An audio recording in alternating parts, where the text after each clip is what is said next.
your hands, O God. Have your way, O God, in Jesus' name. Bless every one of us in the name of Jesus. Father Lord, let there be impact in our career in the mighty name of Jesus. Commit those that are still coming on the way to your hands, O God, bring them here safely in the name of Jesus. Let it be well with us. By the time we are through, we say, Ebenezer to your name. Thank you, Jesus. In Jesus' mighty name we have prayed. We declare the workshop open in the name of God the Father, and God the Son, and God the Holy Spirit. Amen. That are guests, for those that are friends that are present here, I welcome you to the first and premier Polytechnic of Health, not just in Ogun State, not just in Nigeria, not just in Africa, but in the world. You're welcome to Ogun State Polytechnic of Health and Allied Sciences, Ilesi, Ijomo. Yeah, to my far right, I welcome in our midst the registrar of the Polytechnic, Ogun State Polytechnic of Health and Allied Science, and person of Mrs. Oyefasobi Abimbola. We also have here our bad nurse, Emily.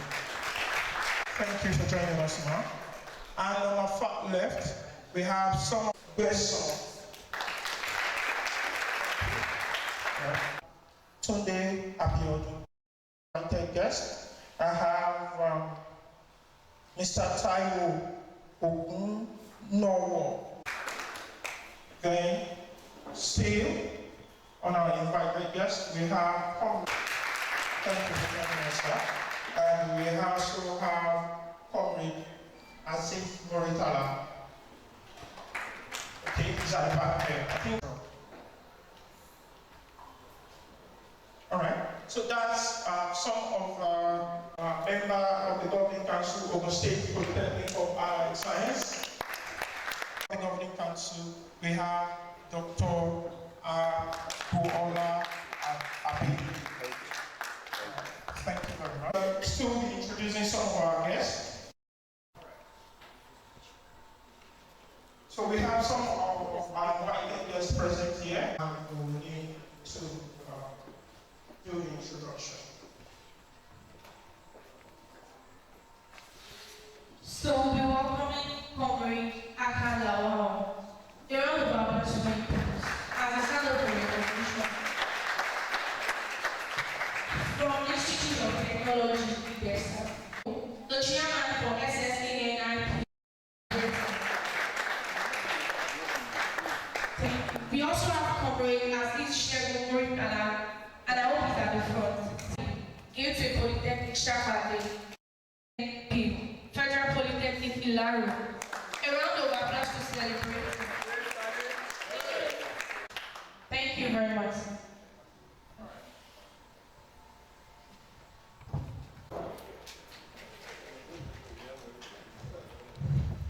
Yes, Ssanip.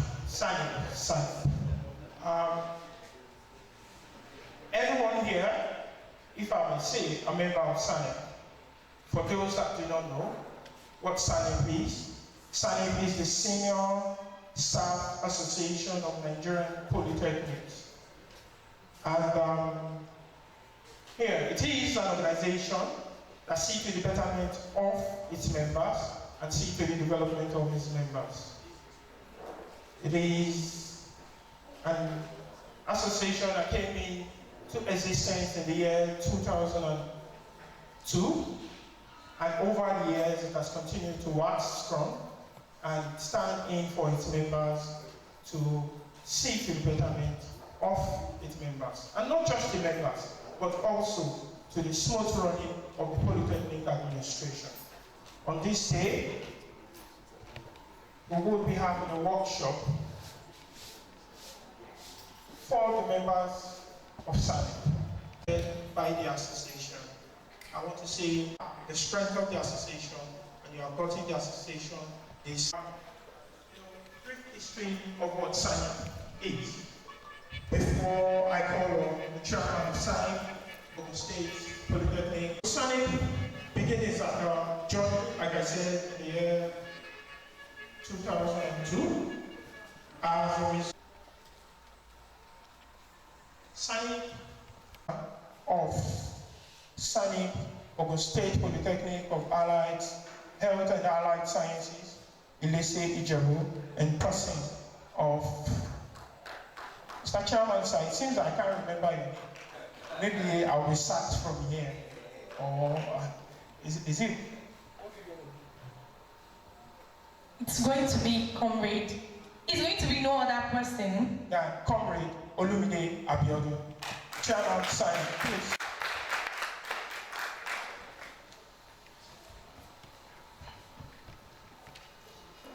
Thank you very much for at least remembering my name eventually. Good morning, everybody. The Governing Council Chairman, who I still believe is very much on his way to this venue. The Rector, ably represented by the Acting Deputy Rector, our mommy, the mother of our union, Mrs. M.A. Partners. The Registrar and other principal officers of the Polytechnic here present.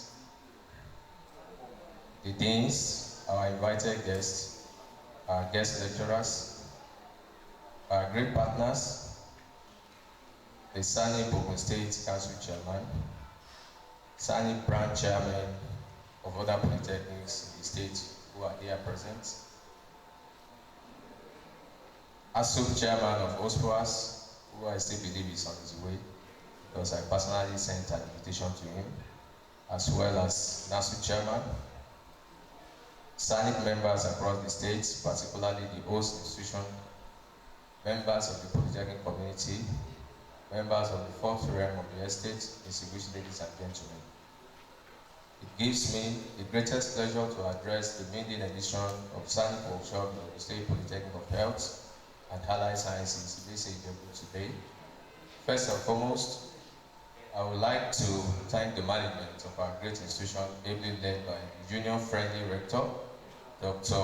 Rasaki Yinka Akimbo, and the registrar, the engine room of this institution, and the great leader, Mrs. Abimbola Oyefesobi. Please, a round of applause for her, for giving us the consent, support, and approval to organize this workshop. We may not be here today if they have refused to give us the needed support and release our members who are participants at this workshop. I would like to also express my sincere and deepest appreciation to the Chairman of the Governing Council, Otumba Sir Dr. Kunle Kalejai SAN, for being a solid rock behind our union.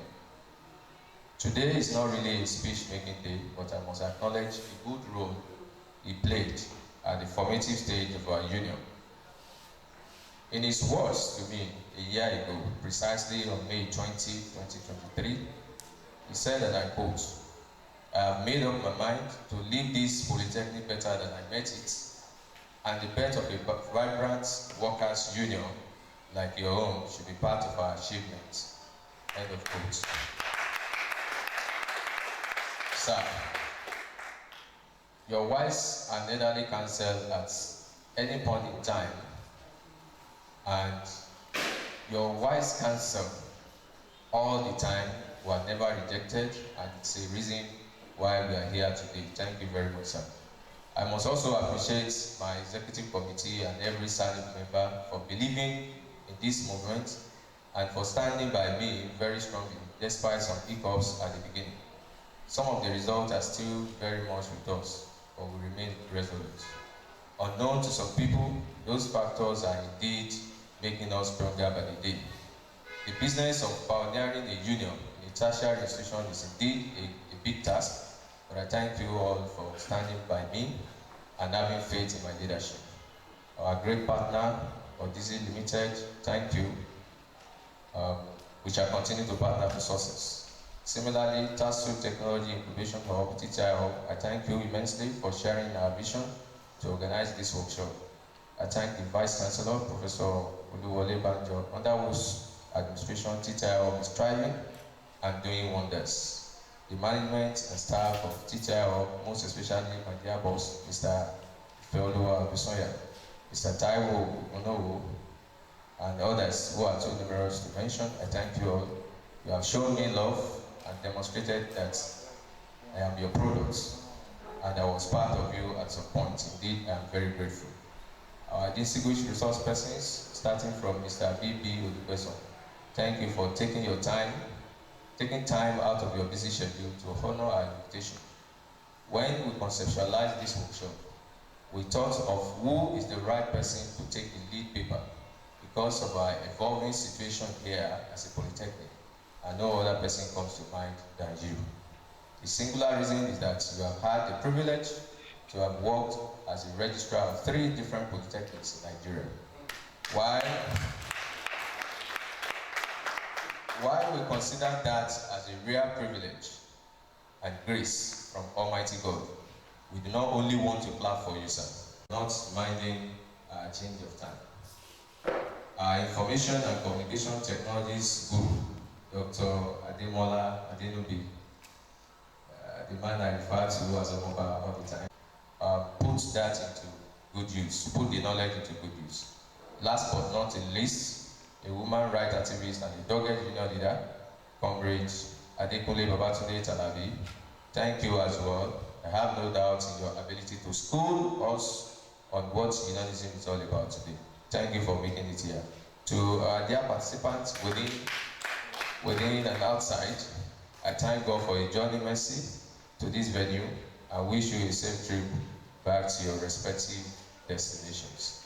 Distinguished ladies and gentlemen, our idea as a union leader is that we should partner with management and other stakeholders to build this polytechnic. In doing this, we identify training and retraining of our members who constitute a significant strata of the institution. It is on this note that we organize this workshop with the team Navigating Change, Empowering Senior Staff for Institutional Excellence. And we have resource persons who are versed in institutional administration to take us through the sub-teams. The workshop is aimed at training and retraining of our members, which aligns with the Ssanip goals. It is also intended to foster a culture of discipline and engagement, as well as harness technology for enhanced administrative efficiency in tertiary institutions, which is beneficial to any senior staff in polytechnic sector and beyond. The workshop will also count as part of the continuous professional development score points in the annual appraisal of participants, among other potential benefits. To us, as a union leader, this is our token of contribution to promote the ideas of Senior Staff Association of Nigeria Polytechnics, Ssanip. It is one of our efforts and contributions to the development of the Polytechnic and Ogun State Public Service at large. Finally, at the beginning of our planning, we thought we should have our council chairman to share the opening session and go. But, well, this aspect is better when it's available, but it's not presently available, so let me skip that aspect. In his absence, sir, we believe that the paper is too rich for the chairman of the council to miss, and I'm sure that he will find the facilitator so interesting to listen to. As a philanthropist of note also, he donated this multi-million naira facility to us, and we believe that he should share in every beautiful moment herein. On this note, on behalf of the Senior Staff Association of Nigeria Polytechnics, Ssanip, Ogun State Polytechnic of Health and Allied Sciences, Ilese-Ijebu, I welcome you all to this workshop. Please sit back, relax, and enjoy the wealth of experience of our resource persons. Thank you all for coming to the first Polytechnic of Health and Allied Sciences in Nigeria, the first in Africa, and the only one in the world. Thank you. Thank you very much, Mr. Chairman. Thank you for a wonderful speech. We say very thank you. Please, a round of applause for the chairman.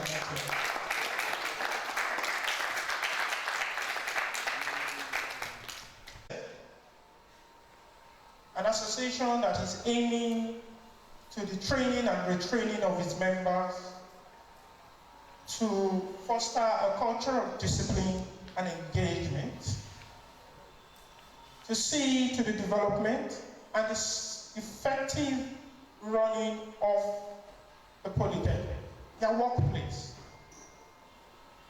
Is of, should I say, two things, but of multiples. They would see to the development of their members and at the same time to the development of their workplace. Please, a round of applause for yourself once again.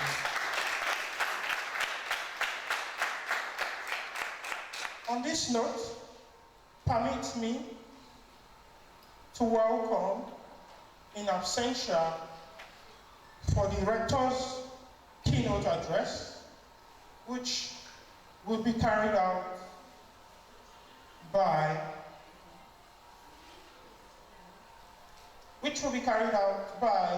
no other person but the Deputy Rector of the Polytechnic, Ogun State Polytechnic of Health and Allied Science, and person of Mrs. Barnes and the acting Deputy Rector of the Polytechnic. Please, a round of applause.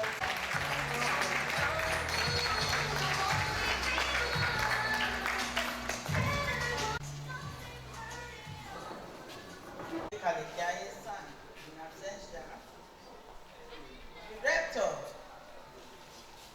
of Ogun State Polytechnic of Health and Allied Sciences, in absentia, the guest lecturers, the registrar, Ogun State Polytechnic of Health and Allied Sciences, other protocols will be observed. You are all welcome to this workshop.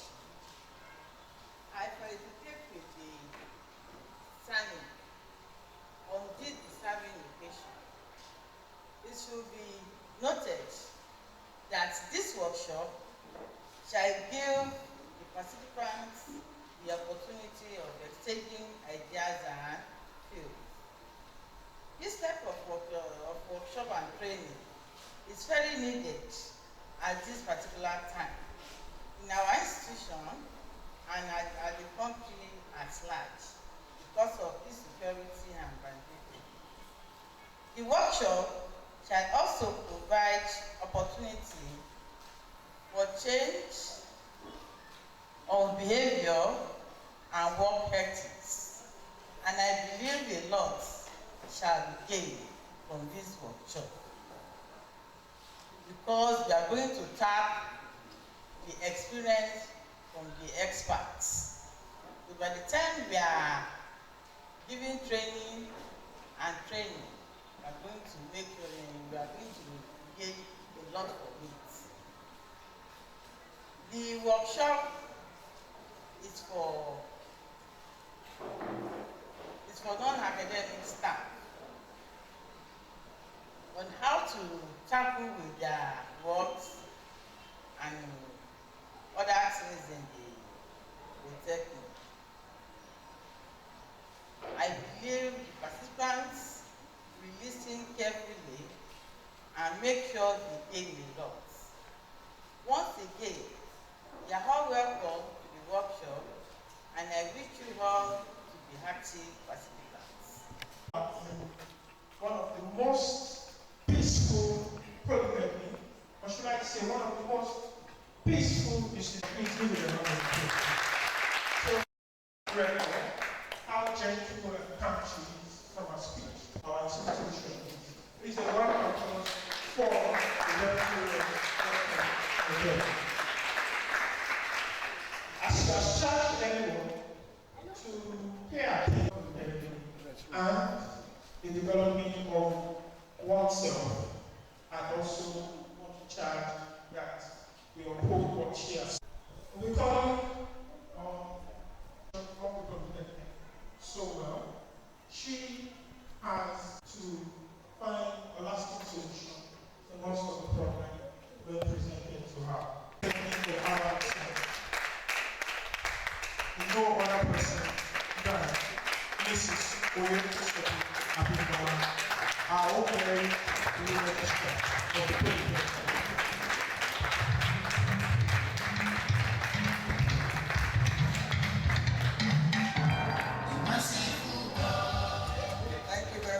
God is merciful indeed. I would say that it's an impromptu invite to this podium because I was not told or informed ahead of time. And wherever I stay, I hope you will take it to. Thank you, the organizer. I will start from there. For the opportunity given to me to hold this mic this morning.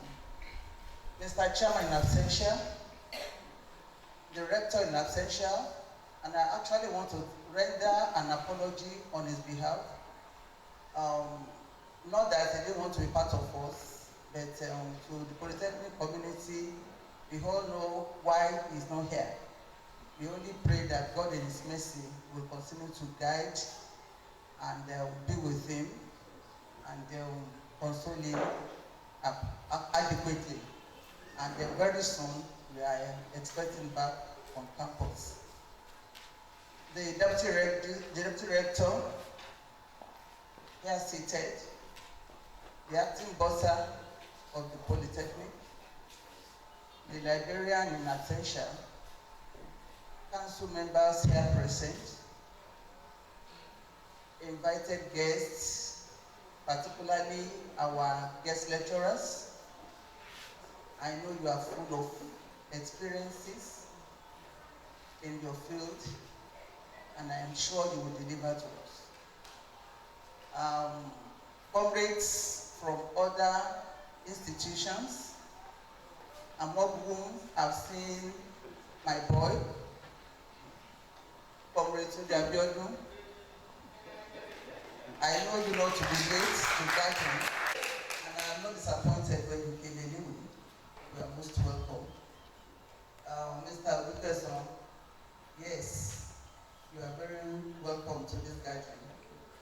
I'm sure we are going to learn from you today, because he has been registrar of about 3 institutions, if I'm not mistaken, and I think the chairman Ssanip said that in his speech also.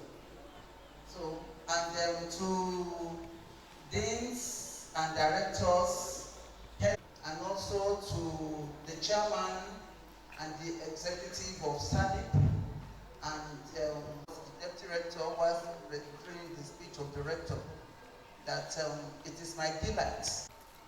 From the speech of the chairman of Ssanip.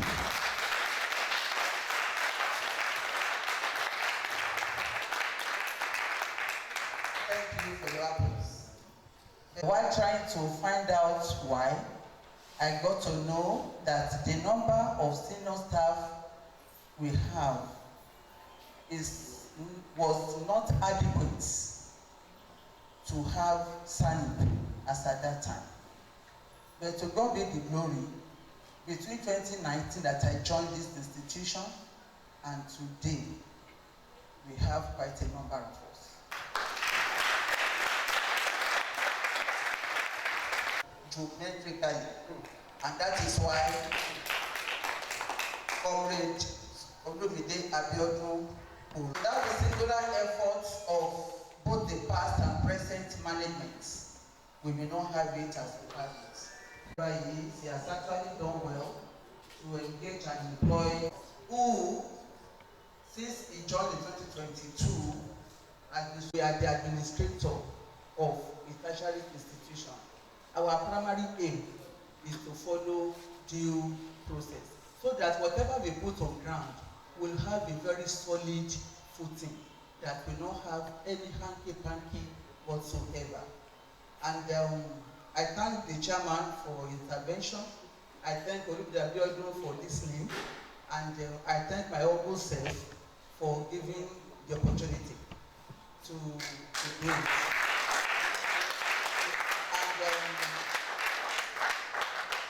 Here we are today. I think Ssanip is about 1 year old.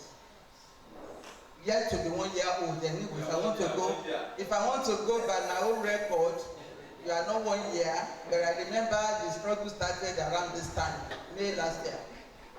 But we give God the glory. Whether it is 1 year or it is less than a year, the important thing is Ssanip has come to stay.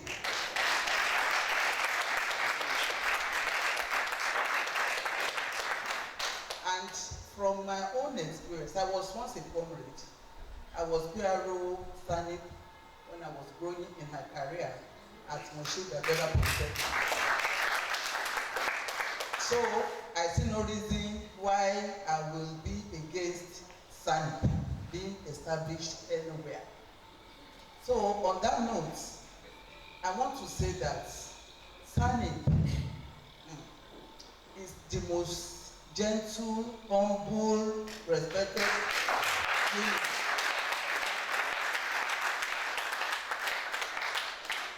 on campus, and I want you to extend it to this campus also. And do you know the reason? The reason is not far-fetched. Many a times we don't quarrel, we don't agitate, because why? We have the instrument at our hands. You said senior staff, we are senior administrative staff of the institution. That is what we are. So we handle the laws of the institution. Those in their staff, we use the law. Those at academic affairs, we use the law. When you are in council, you will use the law. And who are those manning those offices? Even if you are in student affairs, you use the law. Wherever you are on campus, it is the non-teaching staff that will handle the law. So once you know the law, and you are close to the authority, whether at the council level or at management level, and even at the staff, you will know the details of what the management is doing at any point in time. So it is always difficult for us to fight, because we know where it pinches the authority of the institution, and we always have the first-hand information before any other group or any other union on campus. That is why at times people will say Ssanip, they are not active. I don't know whether you have heard their comrades. That Ssanip are not active, they are too gentle, they are too this, they don't want to cause strike, they don't want to call us to strike, they don't want us to stay at home, they don't want us to have holidays. Tunde Abiodun will bear me witness. Those are the things we experience while we are at Mapoli. But we won't go on strike anyhow. We won't call our people to any disturbance, because we know the law and what the law says, and the information is out of our hand. Then why do we need to call it? So I want to employ you at OSPO House, that because you are closer to us, when you have any agitation, the first person to call on is your management. Let us know what your grievance is. In fact, even if you know that this thing they put in paper here is not right, the first thing is to dialogue with us. You are not far from us. Dialogue first. Even if you go on rampage, we will still come back to dialogue. Yes or no? We will still come back to the round table. So instead of that, why don't you come? Let's discuss it and see the way out of the matter. Even if you are far from the system, and that is why I always tell people, in compound, you know people that are close to that corridor, where decisions are made. It is possible that you have been that something is being done in that regard. Why not hold on and let us see how far it will go? So that one will continue to create goodwill and continue to create peace amongst us and even within the system. So on that note, I want to say that Ssanip, you have us to lean on, and we shall at any point in time try as possible to ensure that the best is given to staff, not only to Ssanip members, even to it will be taken to all others, isn't it? Others will benefit from it also. Neither do you have any problem with the council, because the registrar will always be there to solve your problem, unless of course it is beyond this institution. If it is within, we will try our best. So, but if it is outside, then we have to take it to higher level. And I pray that together we shall achieve all those external ones, and internally we shall achieve the best. Thank you. While I expect you to listen attentively and learn from these resource persons, and they will put it to bear when you get back to your various offices. There is nothing that you gain here that will not be useful in your offices. Thank you as you listen and as we go on in this program. Thank you, everybody. Yes. I would want you to declare the workshop open on behalf of the council chairman. Yes. On behalf of the chairman, governing council, the management led by Dr. Rasaki Akibo, I declare this workshop open to the glory of God in His mercy in Jesus' name.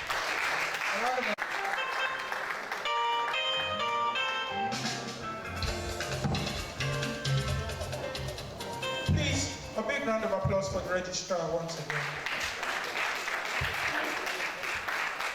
You see, when I was introducing her, I said she always found solutions to the problems. And now she has assured Ssanip that at every point in time, for any agitation, for any need, we can always rely. Alumnus of the great Ogun State University, now Olabisi Onabanjo University, Agrowoye, is a fellow of many professional bodies, among which are Faculty of Secretaries and Administrators, Fellow of Institute of Corporate Administration, Member of Association of University Administrators in the UK, Member of Association of Nigerian University, Member of Information and Record Management Society in UK, among others. His work experience spanned over 30 years from teaching to administrative work. He has worked in several units of a tertiary institution, which include, but not limited,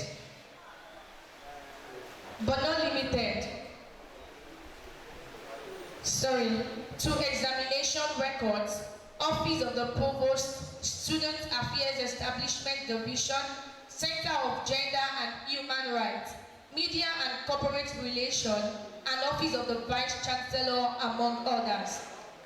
The then Otumba Daniel administration in Ogun State appointed him as an acting registrar in DS Adegbero Polytechnics Itori in the year 2006.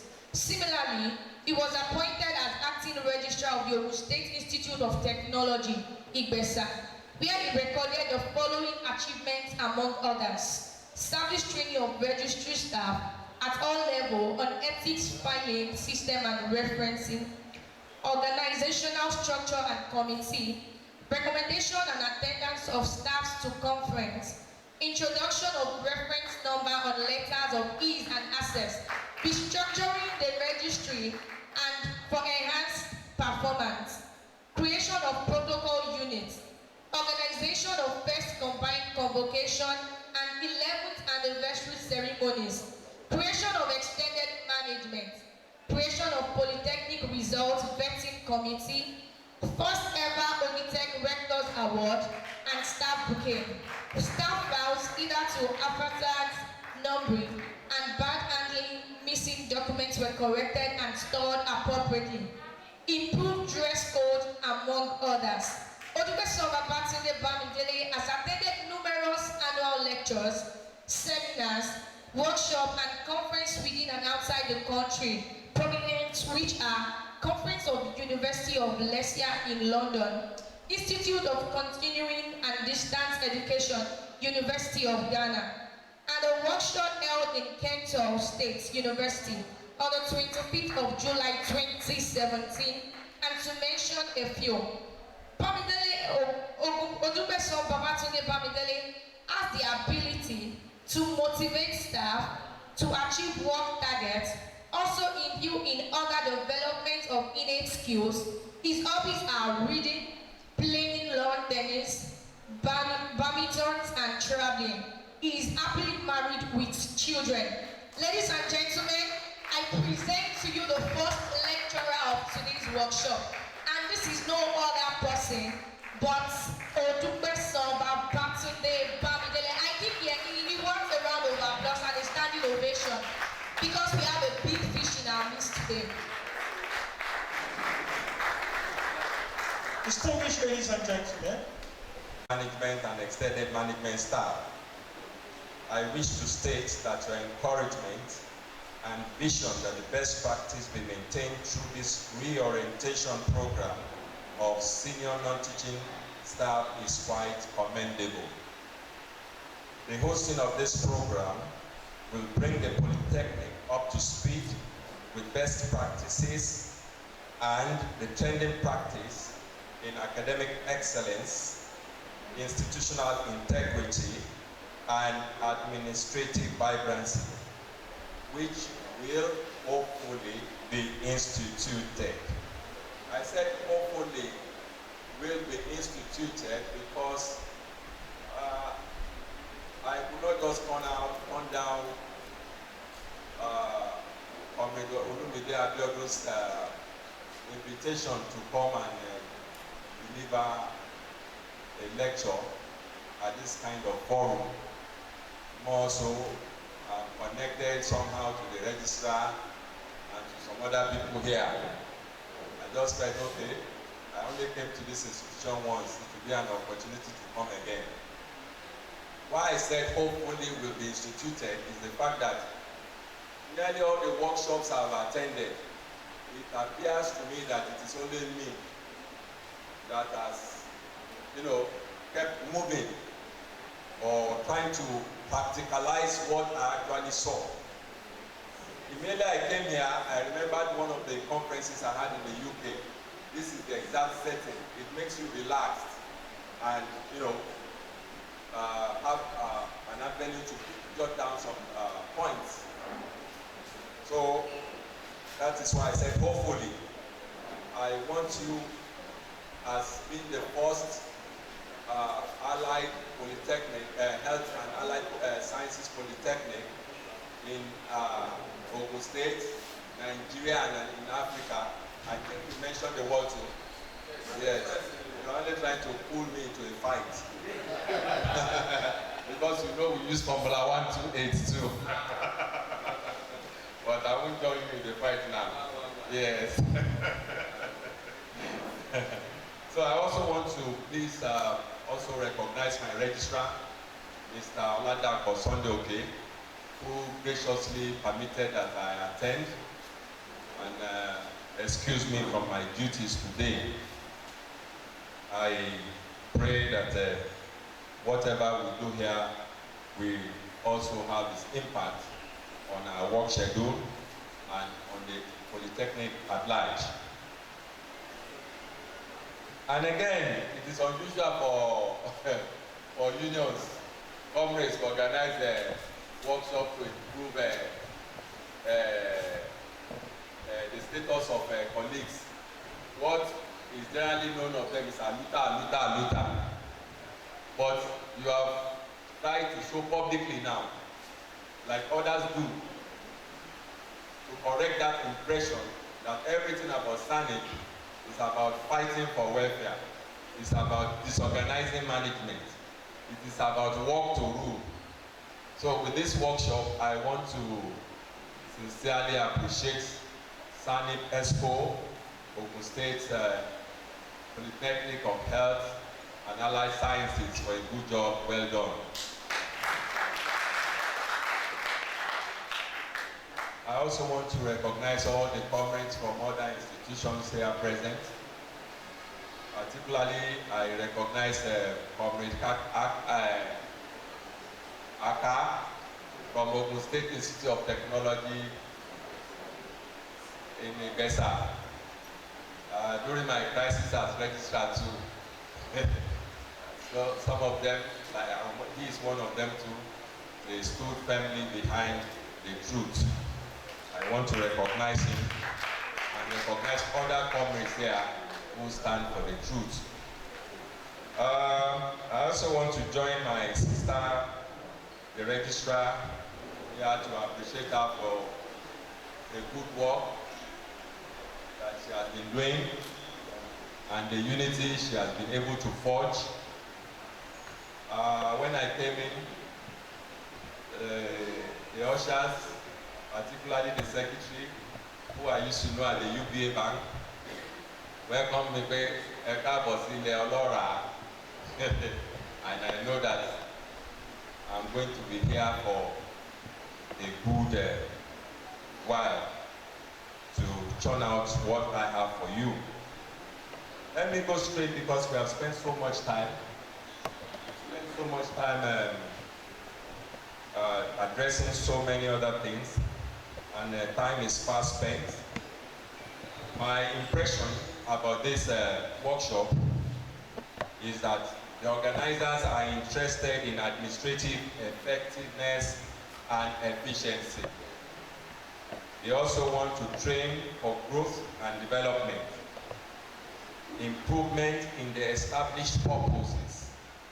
What I mean here by improvement in the established purposes is that when I saw sustaining goals, sustaining institutional goals, aligning and building potentials, I saw that topic as a provocative title, in the sense that if not well handled, it will pitch one against management, it will pitch one against government. Because I have institutional history well behind me. When it was Ogun State College of Education, I was there. When it became National University of Education, I was there. I was also at DS Adegbero ICT Polytechnic. I was at Ogun State Institute of Technology, Besa. And I also came back to the university. So I have the 3 tiers of educational history behind me, which is a rare opportunity for somebody in an institution to have tasted 3 different tiers of tertiary education. And that is why the chairman keeps hyping the fact that I've been registered. I've been an administrator. Being just the senior person there, I had to take the leadership position. So let me correct that impression. Though I was given that title, but I'm one of you. So established purpose, I mean, is that you find out, let's take this place for an example. It's a Polytechnic of Health and Allied Sciences. You find that maybe due to enrollment, or maybe due to what we refer to as a cash courses, which people want to register for, we establish an institution. And when we establish this institution, it has a focus, and that focus we refer to as vision and mission. But what you discover at the end of the day is that the mission and vision is jettisoned. You begin to lay claim or lay hand on the revenue of it, to the detriment of the development of that vision and mission. So I used to use one term, established purpose blind, development shy. When you leave your established purpose, you discover that the development that you require or that you are determined to attain or desire to attain becomes a far-fetched issue. I also thought that the staff here or the organizers want a reorientation of staff in government-owned institutions of learning for improved performance. We know, I don't speak very good Yoruba, but there is this slang we use in government service. Ogota or Gota, something, we find this lackadaisical attitude among staff. You find this level of truancy among government staff.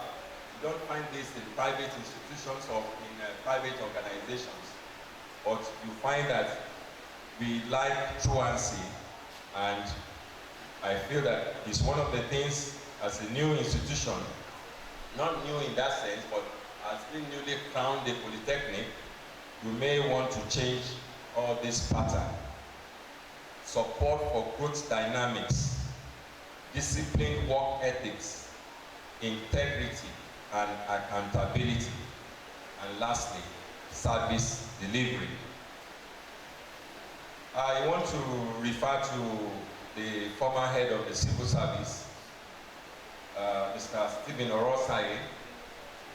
He said when he was appointed in 2009, June of 2009, he was appalled by a challenge, and that challenge was human capacity and competence. He called it human capacity in the federal civil service. It still remains so. The only slight improvement, particularly now that so many things have tended to create divided loyalty. In the days when we were going in administration, we had no business outside. We had no commercial activity that we were engaged in. But now, we have discovered that with industrial epidemic and some other factors which has actually militated against our finances individually. Some people activity, social activity or the other to make money for themselves. And you find that staff are now divided between making their business grow and combining that with their work schedule. And this has greatly affected the level of effectiveness and efficiency in the service. As their institutional goal, Ogun State Polytechnics of Allied Sciences and Technology will be training of effective health workers in healthcare, which is general to every institution. We capture it as teaching, learning, research, and community service. So, depending for tertiary University of Education, we say ours is to inculcate in our students the ability to improve on the pedagogy and methodology of teaching. I feel too that Ogun State Polytechnic of Health and Allied Sciences has the well-being, health well-being, and the behavioral and management sciences to improve on. But when you say you are a college of health sciences, then you venture into business management, mass comm. How does that promote the goals or the institutional vision and mission? You find that it is not different from the staff who has engaged himself in business in town and also having his work to cope with. Most institutions fail to develop or fail to achieve their goals because they have not aligned the institutional goals to what they are doing. In this case, what I actually mean is that if we are training students for health as health workers, or we are training our students to be able to be in the pharmaceutical world or in dentistry or to treat anything biodiversity, which is the current issue facing a lot of respiratory or health issues or challenges to people. I feel that Ogun State Polytechnic of Health and Allied Sciences should also affiliate in our growing up days as a college of education. We were affiliated to the University of Ibadan. We were affiliated to Ogun State University at another time.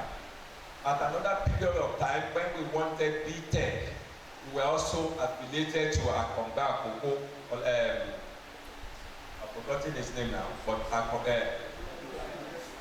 yes. So we were affiliated to them then. That was how we started growing.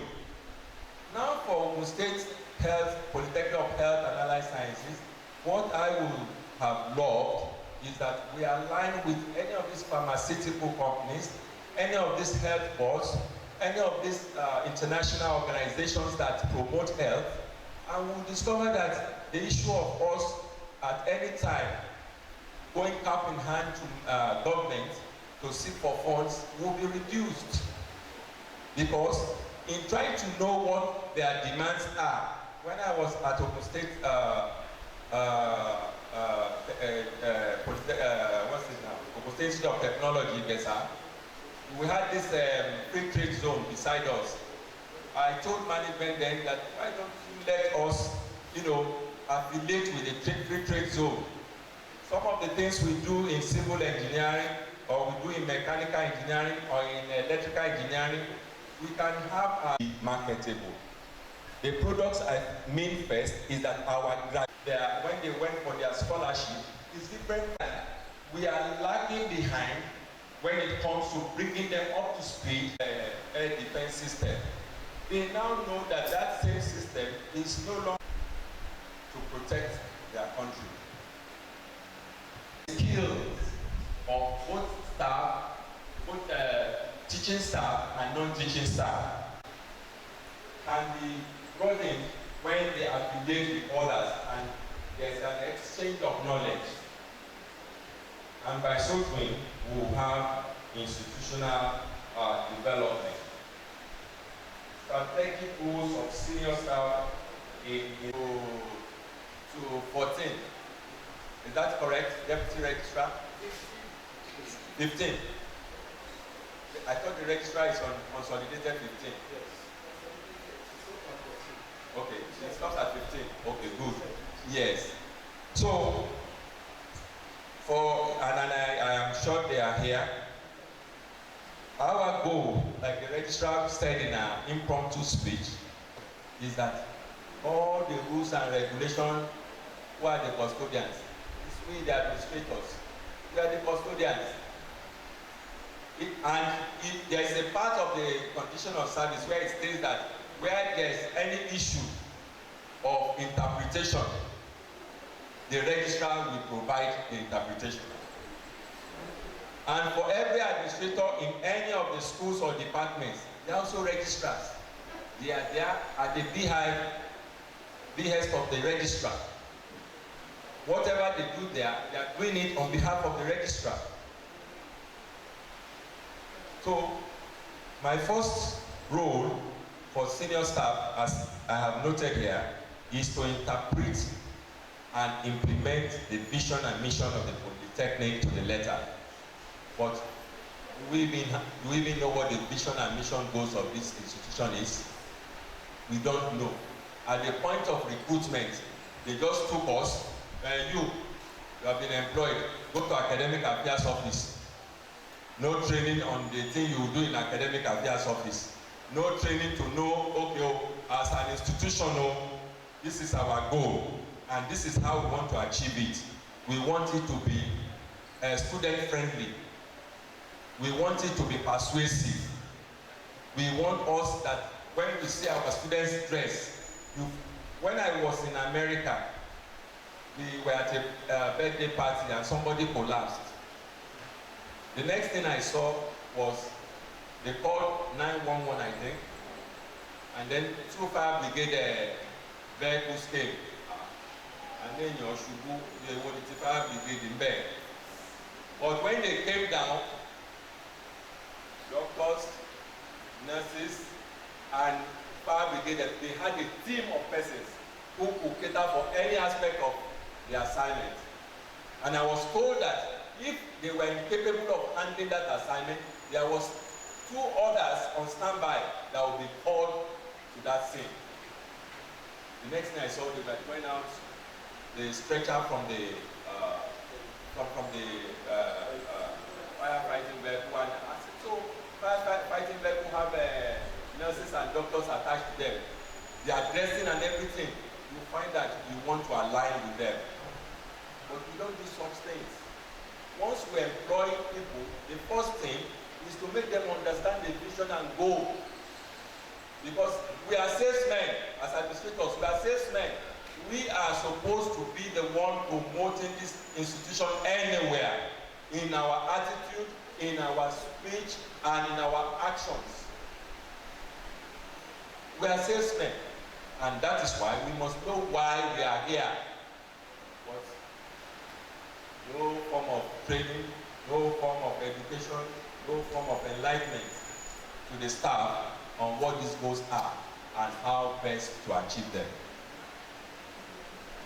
So we are here as administrators, first and foremost, and senior ones for that matter, to interpret and implement the vision and mission of the Polytechnic to the letter. Build credible bonds between all stakeholders. The registrar too, in our impromptu speech, said something similar. When I went to Ibesa and there were issues, I told them there were enough people in Ijebu to fight with. I didn't come all the way. Then if I was driving from here to Ibesa, it was like 3-4 hours. The road was bad, and any day it was raining, it was worse. I said I won't leave my family and my people at home to come and fight here. So as administrators, what is expected of you is to be friendly with the stakeholders. Who are the stakeholders? The first stakeholder are the students that in the first place created our employment. The second stakeholder are their parents who brought them here. They deserve to see that the experience of their wards or their children is the best. I've been wondering, yesterday I was reading something on the internet. Stanford, they listed like 7 universities that are most difficult to gain admission to in the world. And they listed Stanford and some other universities. And what is it? The Stanford had like 47,000 people applying for admission, but they only needed 2,700. With 2,700, having all the equipment they need, all the tools they need, don't you think that first, if we have to advertise this institution now and showcase it to the world that this place is conducive for learning, this place, we provide this or that, you discover that it is that catchy advert that will attract people. And that is why you see people, they go and Photoshop institutions and put their pictures on adverts. It's criminal though, it's criminal. Then who are other members of stakeholders? We have the teaching and the non-teaching. We have to create bonds with them. The bond we mean here is that we have to work hand in hand to attain our eventual goal. The right hand and the left hand, they work together to make the hands clean. And that is why we must all work hand in hand to make sure that we get to our desired goal. The other role of the senior staff that I have exemplified here is give exemplary leadership to subordinates and support staff. That system too has its own issue. You will find that we earn our promotion after 3 years. It's when we get to level 13. 13, are you? Yes, going to 14 that they advertise again, and then they test us on our performance. I don't want to start a controversy here, but I think we should look at our job performances, because you'll find that so many people have become senior staff and have become incompetent.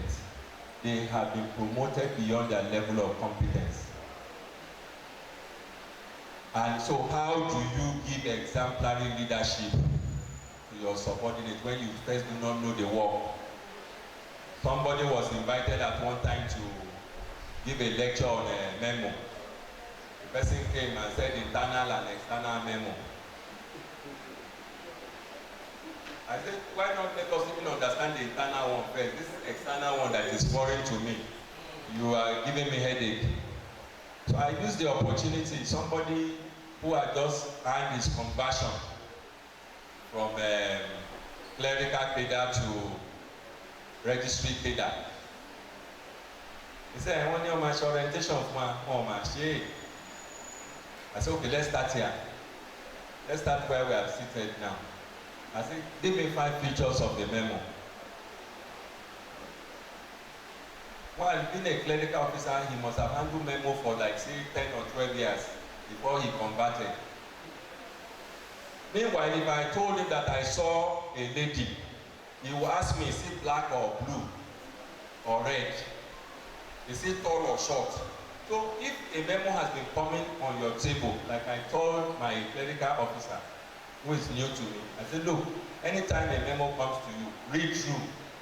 The one Ssanip sent to me, they say, see, they attach approval of management, no attachment. I said, if you had read it, you will have known that this thing was, there is no attachment, and you will have returned it. Anyway, in short, that guy struggled with the fact of trying to tell me what a memo looks like. He could not. He could president. So I just excused him because an admin officer standing here, I will have told him that you don't mention management before council. It's council before management. So he's a student and an aspiring Ssanip member. So that is why I mentioned it, because this program is live and I don't want to do anything that will be disparaging of anyone here. So we are supposed to give exemplary leadership. And that is why we must have keen eye for details. We must have keen eye for the rules and regulations. I pulled a fast one in my university. Was it my university or one of these institutions? And that was the magic that got him the place. But many people didn't know of that aspect of the condition of service. And the registrar did mention it here. The rules are with us. You are supposed to be the custodian of these rules. And they are not supposed to be your custody and you don't even peruse it at all. So it is it's one of our roles to give those coming behind us and those who are coming to our positions the necessary knowledge to replace us when we are no longer there. And it is one of the reasons why administrative staff are always redeployed to other departments so they can have a fair knowledge of what happens in other offices. To become a registrar, one of the requirements is that you must have a good knowledge of the working of the school. The senior staff have a supportive role to play. They have to support the management and council in the implementation of policies. When policies are drafted, are made, and passed to council for ratification, we are the ones that are to implement. We form the secretariat of those meetings. We form the people who will eventually disseminate what has been highlighted as policy. So in that wise, in some institutions, or not, let us not say some institutions have decided to identify openly, but generally, any person from say level 12 to 14 is also quasi management. We have to conduct ourselves. We are the mirror that other staffs, subordinate staff, look at to be able to go forward. We are the ones they look up to. You know, before any crisis comes up in any institution, the arrowheads will be senior officers. So we need to imbibe a culture of discipline. We need to imbibe a culture of disciplined work ethics. There are rules and regulations guiding every assignment. Become inconsistent. And when you become inconsistent, you find out that becoming fair in your speech, becoming fair in your judgment. I'll give you one example. There was this my institution, there's no institution like that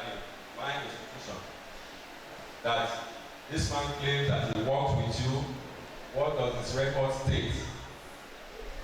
The registrar passed the documents to the person in the establishment office, and that's one who passed it to the officer in charge of senior academic staff in the establishment.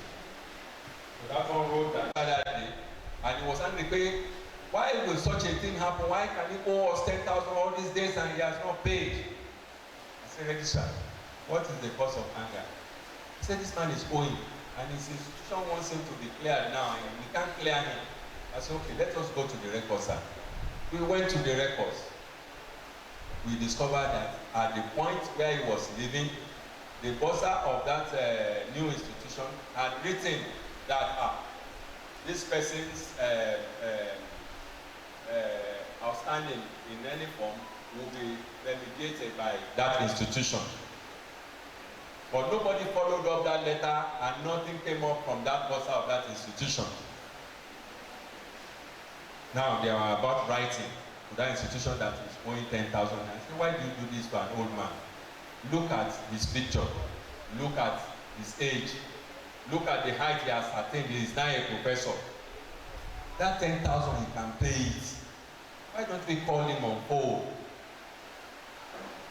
And we called him, he started stammering. From the way he spoke, we know he's an old man already. I didn't know they didn't pay. That let us send the account of my institution so that they can send the money. You see what due diligence can sometimes create for us. If you are diligent at your work, you discover that there are certain things that requires initiative. There are certain things that demand that you have some human empathy. So, discipline, work ethics does not mean when you are rude, does not mean when you are, it means that, but it's not just that.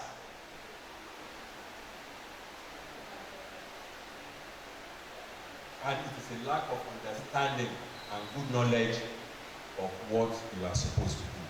And lastly, is championing a culture of commitment and service delivery. One thing that is grossly lacking in most of our institutions these days is the way we treat our stakeholders. A student told me at one time, when I asked him that this change of course that we are supposed to do, why did it take you so long? He said each time he goes to that office, the man who should attend to him is never there. So why is it, how did they do that it's coming at this time? He said he had to pay some money that person's account before he gets it done. There's a training role among senior staff now that danger for our system. Extortion. High-handedness.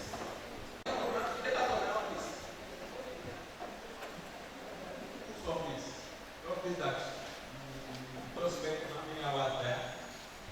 The office that you come and leave. You need to committed to what we are employed to do. And we are also enjoying it. If you go there and look at the office news staff, the moment they sight you from the door, come, never that you go and see whether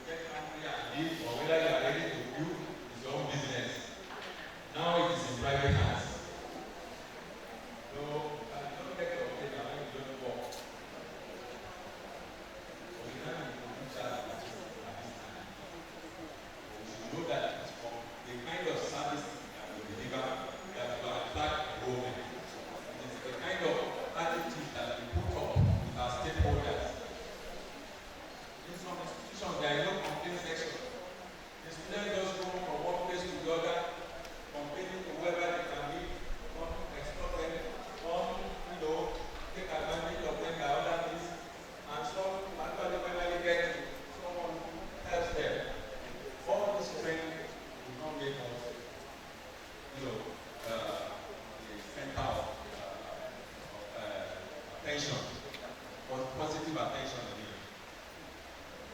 Most people shouldn't need to come here, not because the dentistry here or there's other forms of health services that do there. But those people are not just running in Nigeria for certificate. You find Nigerian graduates, they leave school, they go and become traders. But graduates from other institutions abroad, when they come, you find them practicing what they went to school for. What is the reason? Some people don't say, oh, let's get the certificate and go. So when equity is now saying that they want to introduce entrepreneurship skill at started learning, Nigeria is a buying and selling person. The man in the market there, they don't get any certificate to sell and tomato and pepper. It is for us to, give out what will make these people what they should become of their life. And it is through our commitment to our jobs and the kind of services and the way we render those services that we will continue to enjoy the goodwill of other persons. So in all, we need to invest on ourselves. We need to invest on ourselves. We rely too much on management or the institution to provide scholarship for us. But I'm telling you that if you invest in yourself, not necessarily attending a course, but you can read what has made other people succeed on the job. You can do some write-up within your workplace, show it to another person who you think is good in communication skill. When you do it regularly, you find a situation. The way I see her, most people in admin who know their onions. If I don't want to call her openly here, but they are young and bush. They don't tolerate nonsense. They don't tolerate nonsense. It's because our present registrar has been somebody that we grew up together. We still call him for that. Most times I correct people, registrar.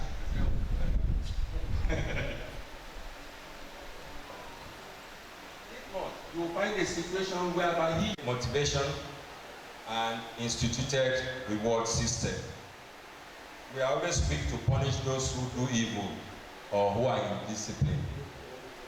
But we find it difficult to even reward those who go to the office to do their work as at when due. I think we need to balance between the reward and the punitive measures that we take. Because there are some people who are in the offices working. Some others use their laptop to watch a video, to watch Nollywood, to play games, or to do personal assignments other than the institution's assignments. All these things are counterproductive. But once the one that is working sees that the other one is not penalized for what he's doing, he now joins the trend. We need to correct all that through one, those you know are giving you results, send them for training. Those who are like a Jessica in their attitude will join when they start already not battle. So you will discover that those ones too will join and will get the results that we need.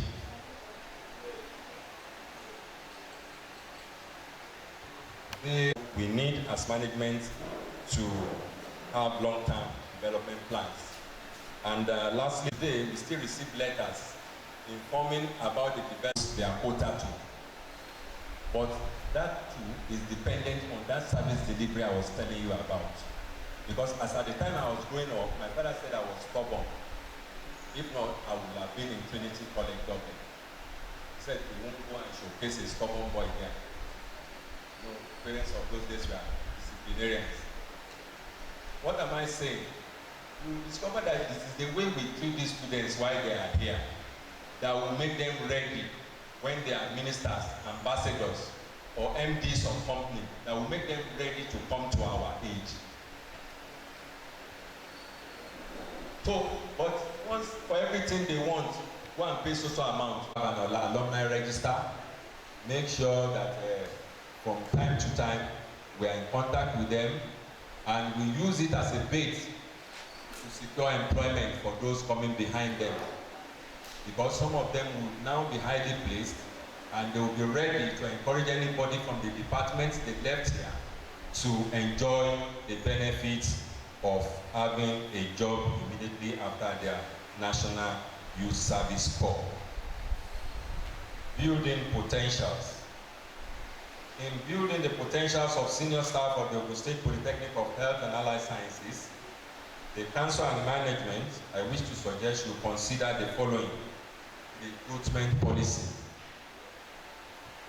You see why we appear to be insulting our senior staff, or why we appear to be seeing our senior staff as not being adequate, is because we were employed from different areas of specialization or field of experience. Some are from biology, from sciences, some are from arts, some are from languages, and some are from what we have it. Yes, from accounting. We are all in admin. We need to invest on ourselves. We need to invest in our institution, and in all this, we will add value and we'll get the desired results that we need. We cannot realizing the competitiveness of this education industry shy away from the focus of established purpose. Through conscious planning, what I have observed is that we will have established a thing before we plan. Some schools don't have scheme of service. Some don't even have strategic plan. Some don't have any academic plan. I want to thank Ssanip for giving me the opportunity to speak to you. I hope I have made sense. I pray that whatever sense we can make out of this will guide you to the promised land. Thank you. If you really enjoyed this lecture, please. Thank you so much.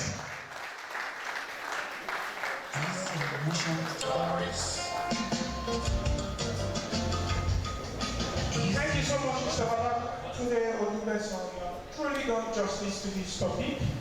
Our invited guest, someone I know from afar and I admire so much anytime I come across him, is no other person than Mr. Sunday Oladapo, okay, the Registrar, Taishola University of Education.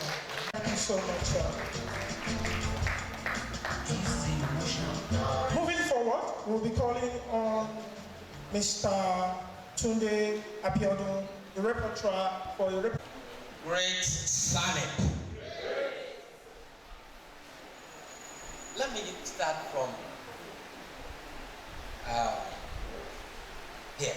Let me sincerely appreciate the guest lecturer who indeed, and you will agree with me, has done justice to this topic. Can we give him a round of applause for that? And in fact, I am proud to be today. Whisper to my ear now that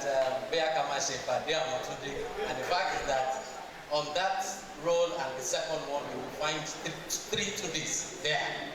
3 today there.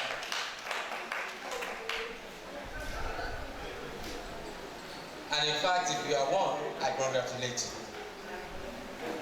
I sincerely want to appreciate the guest lecturer once again, and in fact the management, the council and management of this institution for giving Ssanip this great opportunity to be able to deliver. In fact, I found myself in this lecture And in fact, please let me sincerely appreciate the registrar of this institution, Mrs. Abimbola Amoke Oyefeso.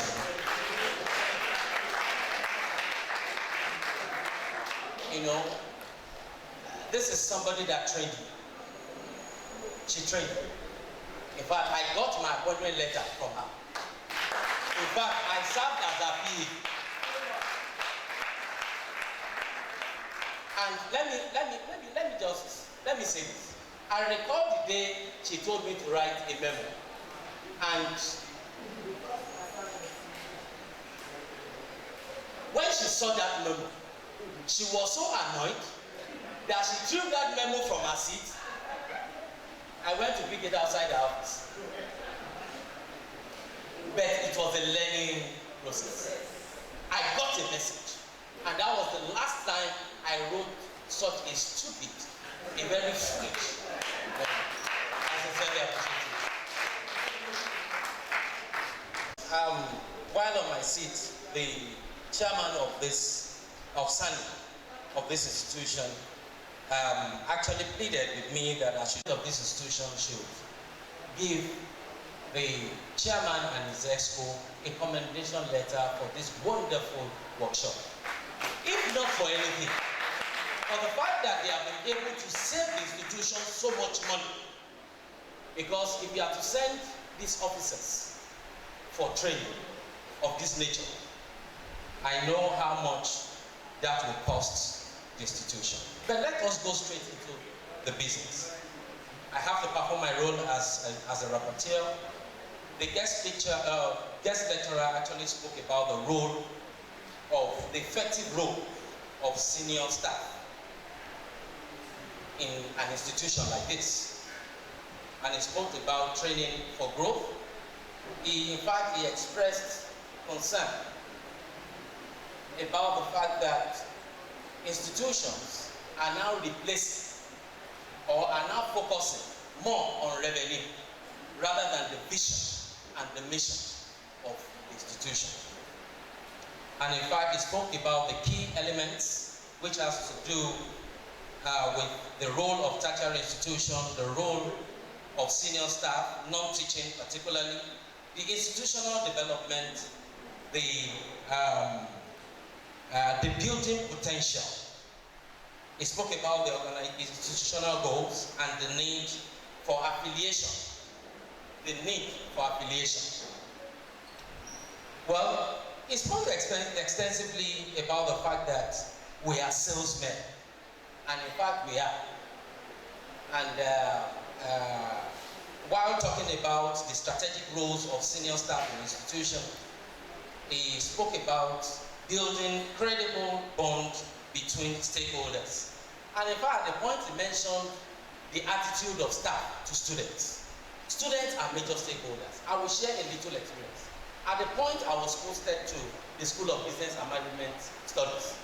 And in fact, I made up my mind I was going to establish good relationship with students. Like he said, the issue of extortion is the order of the day. High-handedness is the order of the day. I took this off me.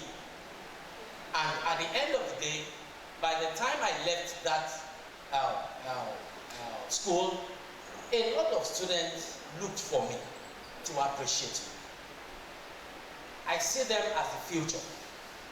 I see them as partners in progress, because if they are not in the institution, there is no way I will receive my salary.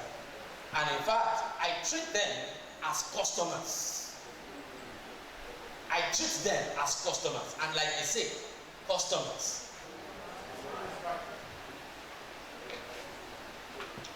He spoke about the fact that as leaders, we have to create an enabling environment of disciplined work ethics and integrity, championing culture of commitment and service delivery, give exemplary leadership to subordinate and support staff, and not playing as leaders, as managers. We shouldn't play down competence. I was talking with a very senior officer a few days ago. And in fact, I was making case for somebody. And I was shocked when that senior officer kept telling me not to mention the issue of competence. I said, we cannot rule out, this person is good. This person is sound. And she kept telling me, if we are going to consider that person, please remove competence. What is a competence? I said, we cannot remove competence. As an administrator, you shouldn't. Because if you are removing the issue of competence, it means that you are not encouraging others to put in their best. To the glory of God, I've had us to function in different capacities.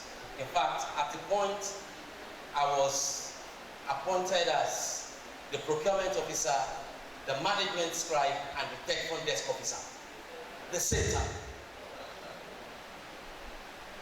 There was something management saw for them to have given me those roles in an institution as ours. So you cannot remove away competence. He spoke about nurturing and mentoring for mentorship for subordinates, and he made mention of the fact that we are custodians of the law, and in fact we are expected to play by the rules. And he spoke about investing in yourself. As administrators, as non-teaching staff, it is our responsibility to invest in ourselves. You cannot just do that. You have to invest in yourself, and in fact, he has told us that it is not only limited to engaging in courses and all that. By writing and giving others to look at can also help you. Those that have the capacity, it can help you to develop yourself, and by so doing, you are indeed investing in yourself. He spoke about the role of management and council by providing conducive environment. Please, let me say this. A few days ago, we had a meeting with the management, and they came up with a policy. And I told them that this will not fly, honestly.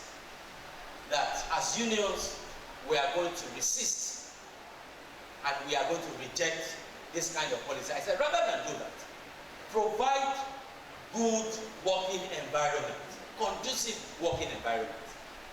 People will come to work without coercing them, without forcing them to come. People will do their work. But in a situation where you don't have light, electricity for 3 days, how do you expect people to perform? People will be discouraged. And another thing he mentioned is to provide necessary tools for achieving set goals.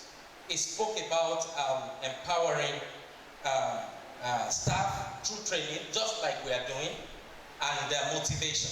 And in fact, just yesterday, I was having a discussion with the deputy rector in my institution, and I spoke about this reward system. I said, at this point, you need members of staff, at least in a particular unit, to go out of their way to achieve some assignments. I said, rather than forcing them, because the fact is that you can force people to come to work, and yet they will not do it.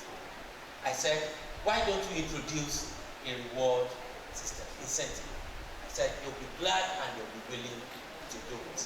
And he spoke about the fact that management should have long and short-term plan, and in fact, there should be alumni relations. They should work on that.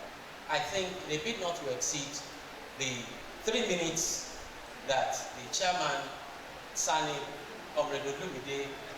has given me. I should stop at this point. I want to say thank you.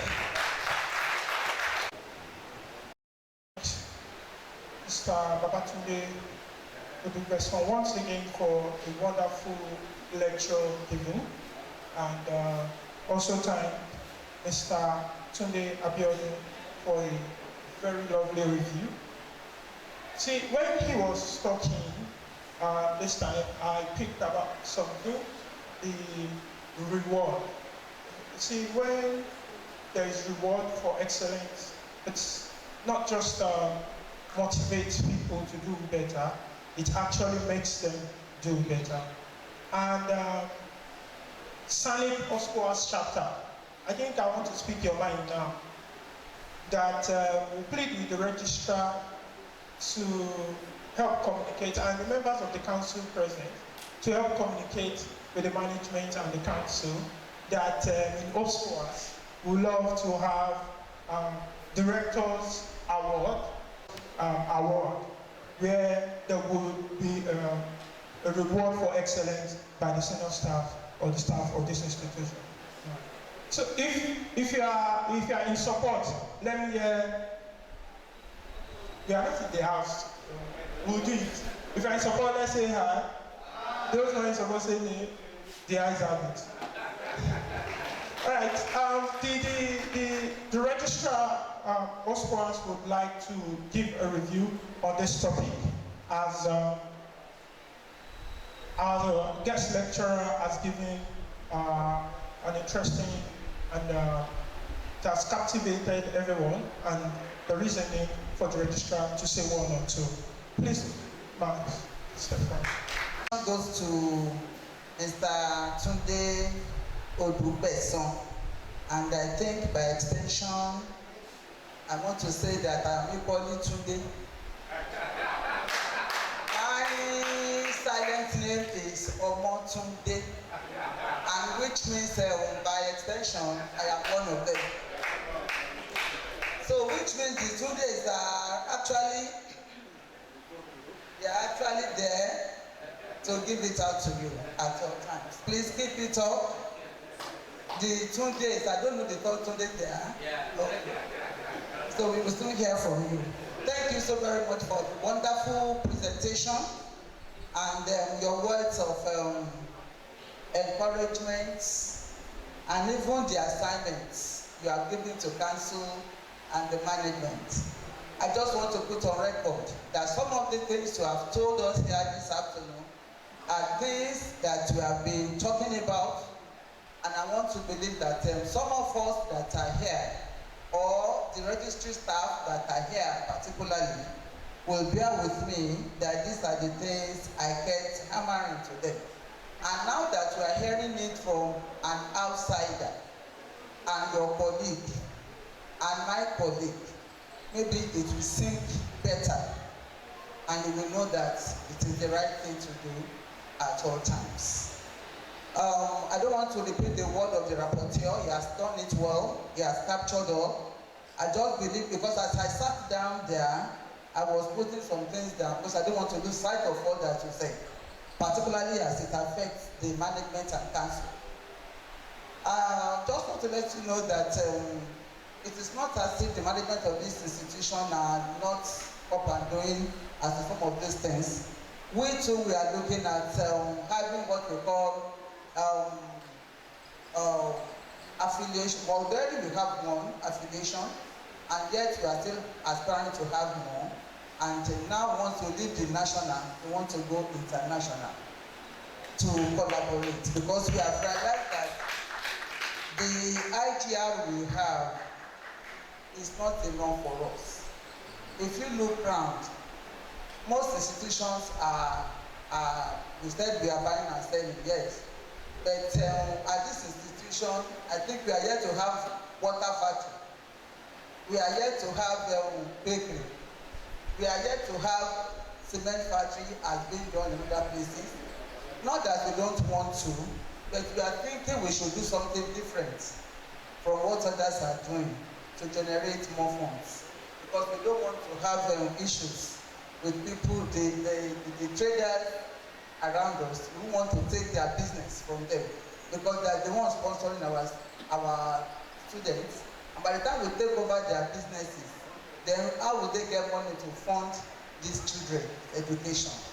So this children education, it could be one of our own reasons why we are looking elsewhere. And that is why I told you that we are looking to ask the external world to get a better funding through that means. And again, you said something about reward system. Mr. Tunde just took that from me, because few weeks ago, about two weeks ago, the NASU also had something like this. They took their members through this kind of training, and before rector left, and I shared with him that when we have things like this being done, I think we should do something. We supported them financially, the two unions, but I think we need to go beyond that to actually achieve this reward system. And he actually agreed with me that something like that should be done. I noticed some of those things. Even though my thinking was not in terms of giving commendation to the organizers or to the union, but to have added that to what we have done, because we didn't leave them alone financially, but we do that also.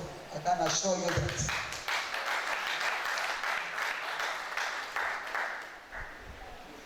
Then in terms of alumni, let me just bring it to the notice. You know, sometimes you say we have our names on the media, online media, that this institution is, our alumni took us there when we were to appoint the new rector. And they said all sorts of things about this institution that were not very correct and true. But to God be the glory, we are here where we are today. And I want to let you know that the council, particularly the chairman, is so passionate about this alumni thing. And he felt that why do we have alumni and we are not feeling their impact? And in so doing, he was so angry with them that at every meeting of council, he will always ask the representative, what exactly are you doing on this campus? We want to feel your presence. And their project is always, we are still on it, we are still on it.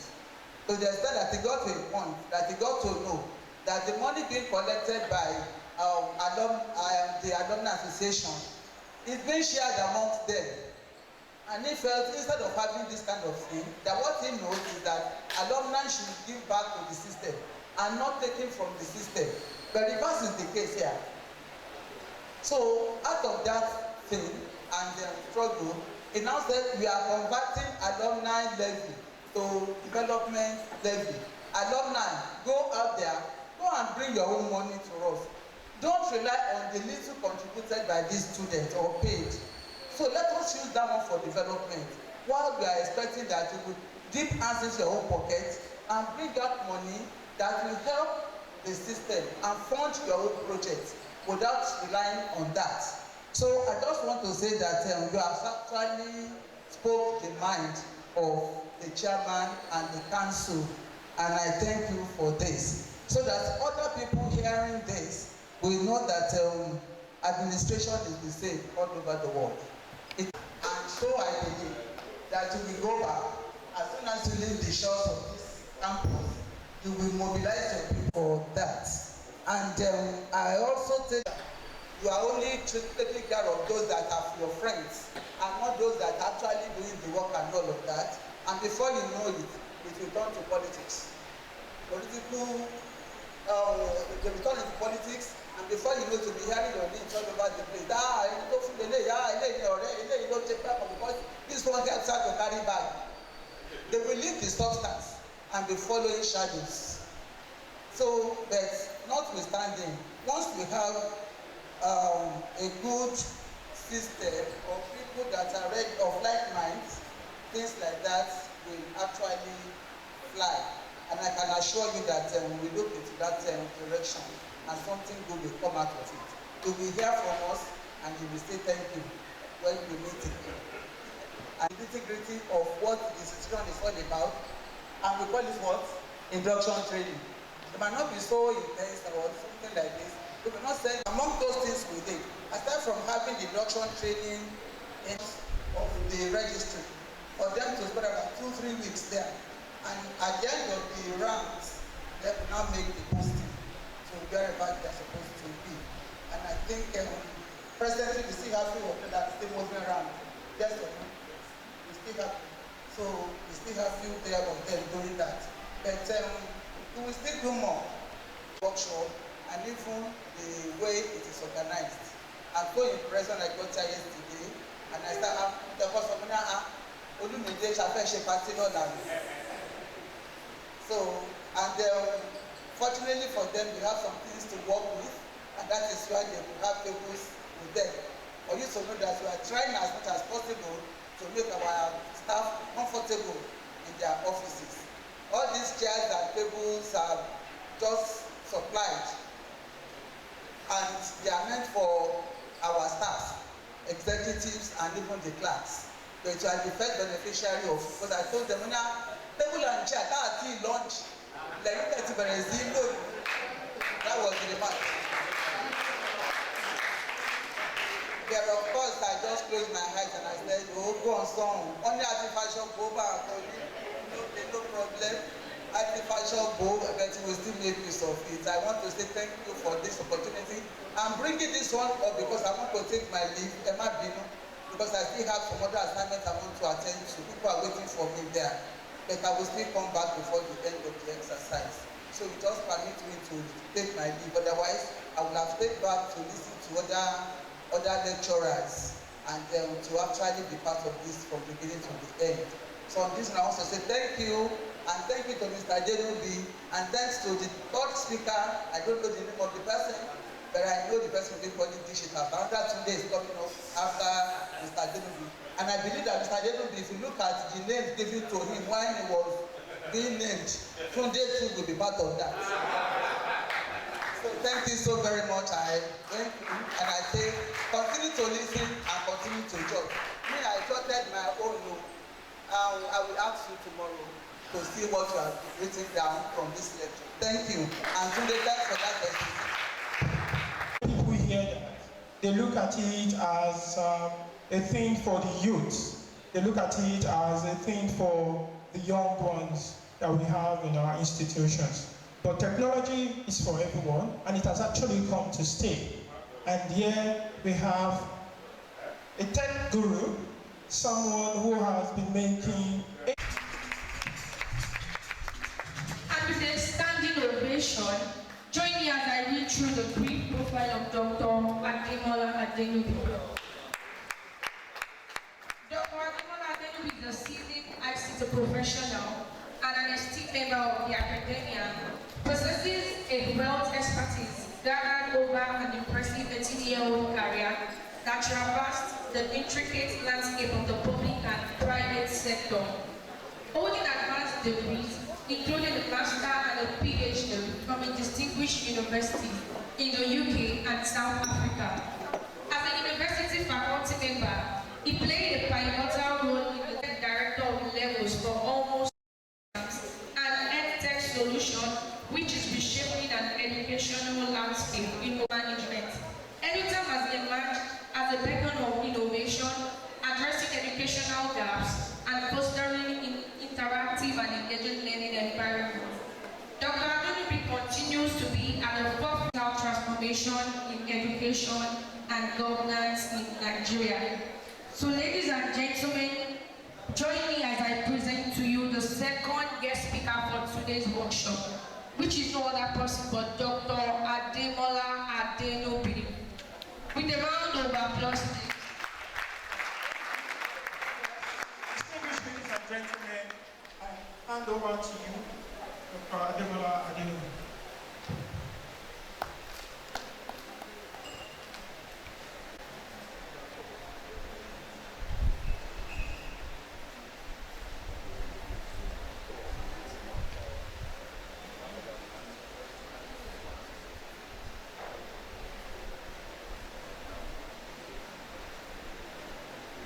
That we already know. And so I will leave it more to reminders. And when you have to do reminders, I'll be doing some comparisons. Where are we coming from? Where are we? And then on each occasion, where are we supposed to be? I'll take the protocol, and the protocol will just be for me to appreciate the organizers of this event, who out of their own wisdom decided to invite me to come. I'm not sure whether I'm worthy of the invitation, but by whatever means, I think I've been selected and asked to come and talk. and I will do just that. So I extend my appreciation to them for the invitation.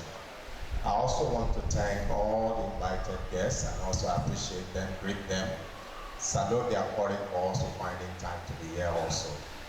To my Oga, the registrar of our university, thank you for coming. Thanks for giving us the opportunity to come here. And then to all other speakers who have also spoken, my Oga, Mr. Bigweshon, thank you for coming and thank you for being here.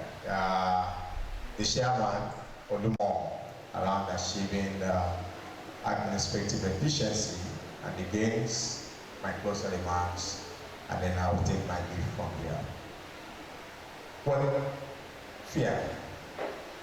Most often time, and at least for about 10 years of my experience in the academics and institutions, once you mention the introduction of technology in any institution, there is already a fear, a palpable fear that technology is about replacing people.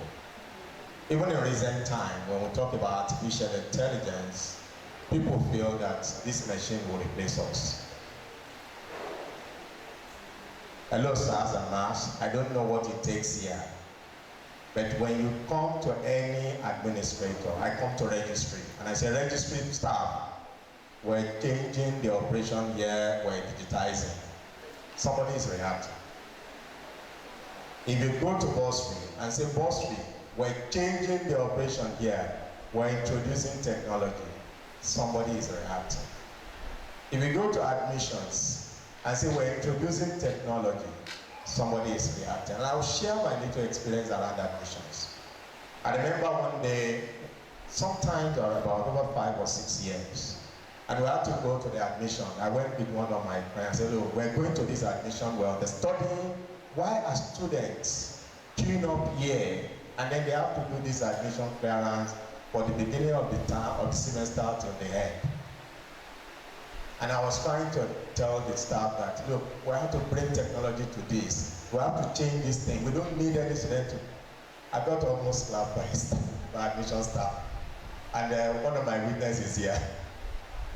There was a fear that once you introduce technology into these admissions and these students aren't coming to this place, it just means that you are taking our job away from us. But the reality is that technology is not changing, it's not replacing our job. Technology is a complementary tool that will not change the job, but it will change only the way we do the job. And let's look at this. And I'm not too sure, do we have anybody here who was in the banking hall to deposit money in the last 1 week? Is there anyone here who went to the bank in the last 1 week to deposit money in the bank account? But this was our usual practice 10 years ago. Even if you want to save 1,000 naira, you have to enter into the banking hall, fill the teller, deposit the money, even wait for them to sign up the teller, and then you waste the whole day sometimes trying to save 1,000 naira. Today, we don't go to the bank. We save our money. We withdraw our money. We spend our money, and then we don't go to the bank again. That is what technology has come to do. Technology has just changed the banking, but the banking still remains. It has just changed the way all the bankers work. But today, banks still collect deposits. Banks still pay out money. Banks still give loan, and they still recover loan. So everything around banking is still in operations. But technology has just changed the way collections are done, the way withdrawals are done, even the way we seek for loans have changed. So the emphasis is to say that the introduction of technology into our tertiary institution is not changing the people, but it's only changing the way the people do their work. We will emphasize more on this in the future, in the course of this. But the only thing that I want to emphasize is just to emphasize that technology is not replacing people. It's only changing the way they do their job. And the only people that technology will replace are those who do not change the way they do their job. Those are the ones that technology will do. And the essence is for us to adopt technology so that we can improve on our efficiency and productivity. So we don't have to do more to get much. That's what technology has just brought. Do little and then get more. I will talk about this also along the line. Around, do we need to work hard or we need to work smart? I'll talk about it. So for administrators, they already have challenges why technology seems not working for them, or why sometimes there are limitations. These are challenges, these are administrative challenges. The challenges that administrators face in the course of doing their job. And I tried in my mutual understanding, spending over 10 years, working as director of ICT and working with people within the institution, that this thing you can just possibly categorize them into three.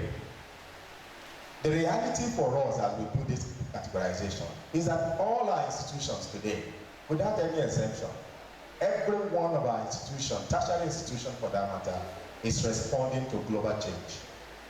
We all want to aim for global best practices.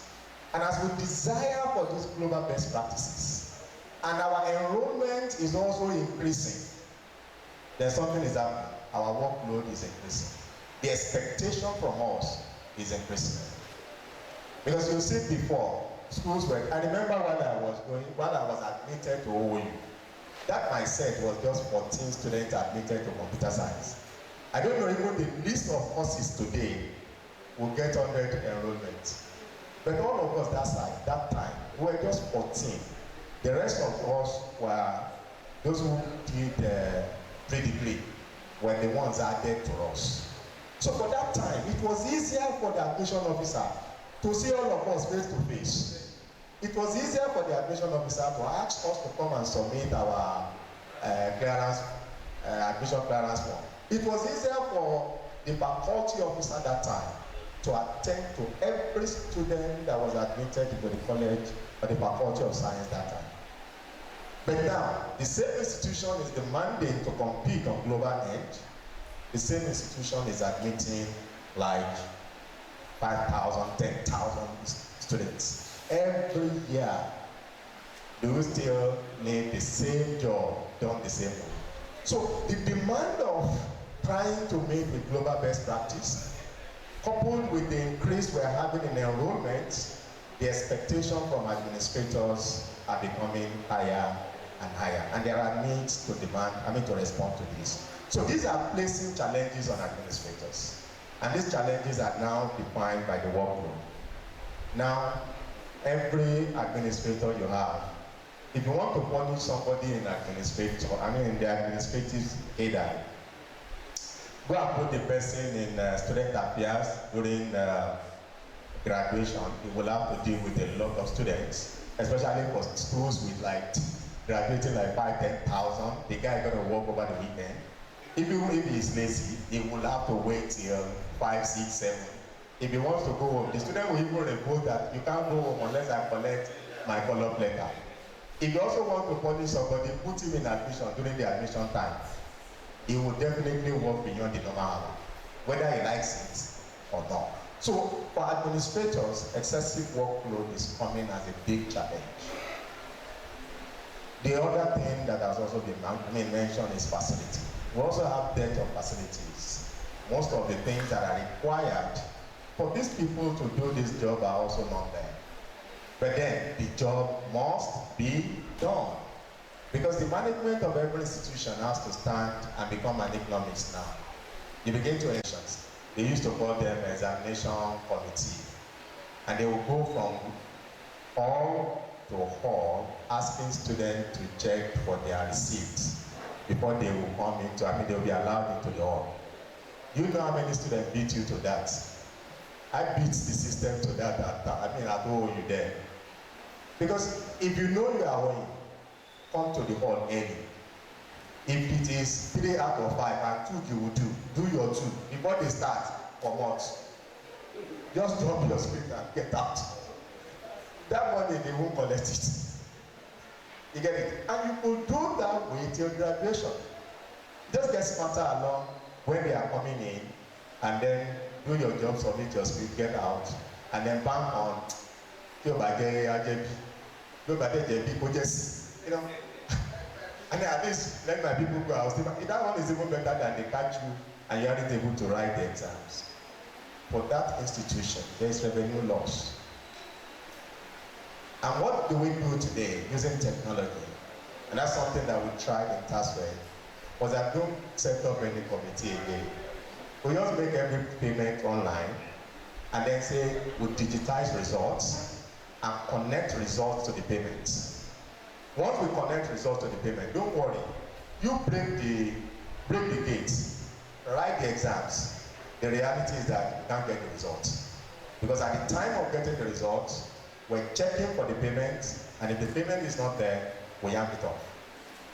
And what you now see in the system today is that an institution gets 95% of their revenue coming in before examination.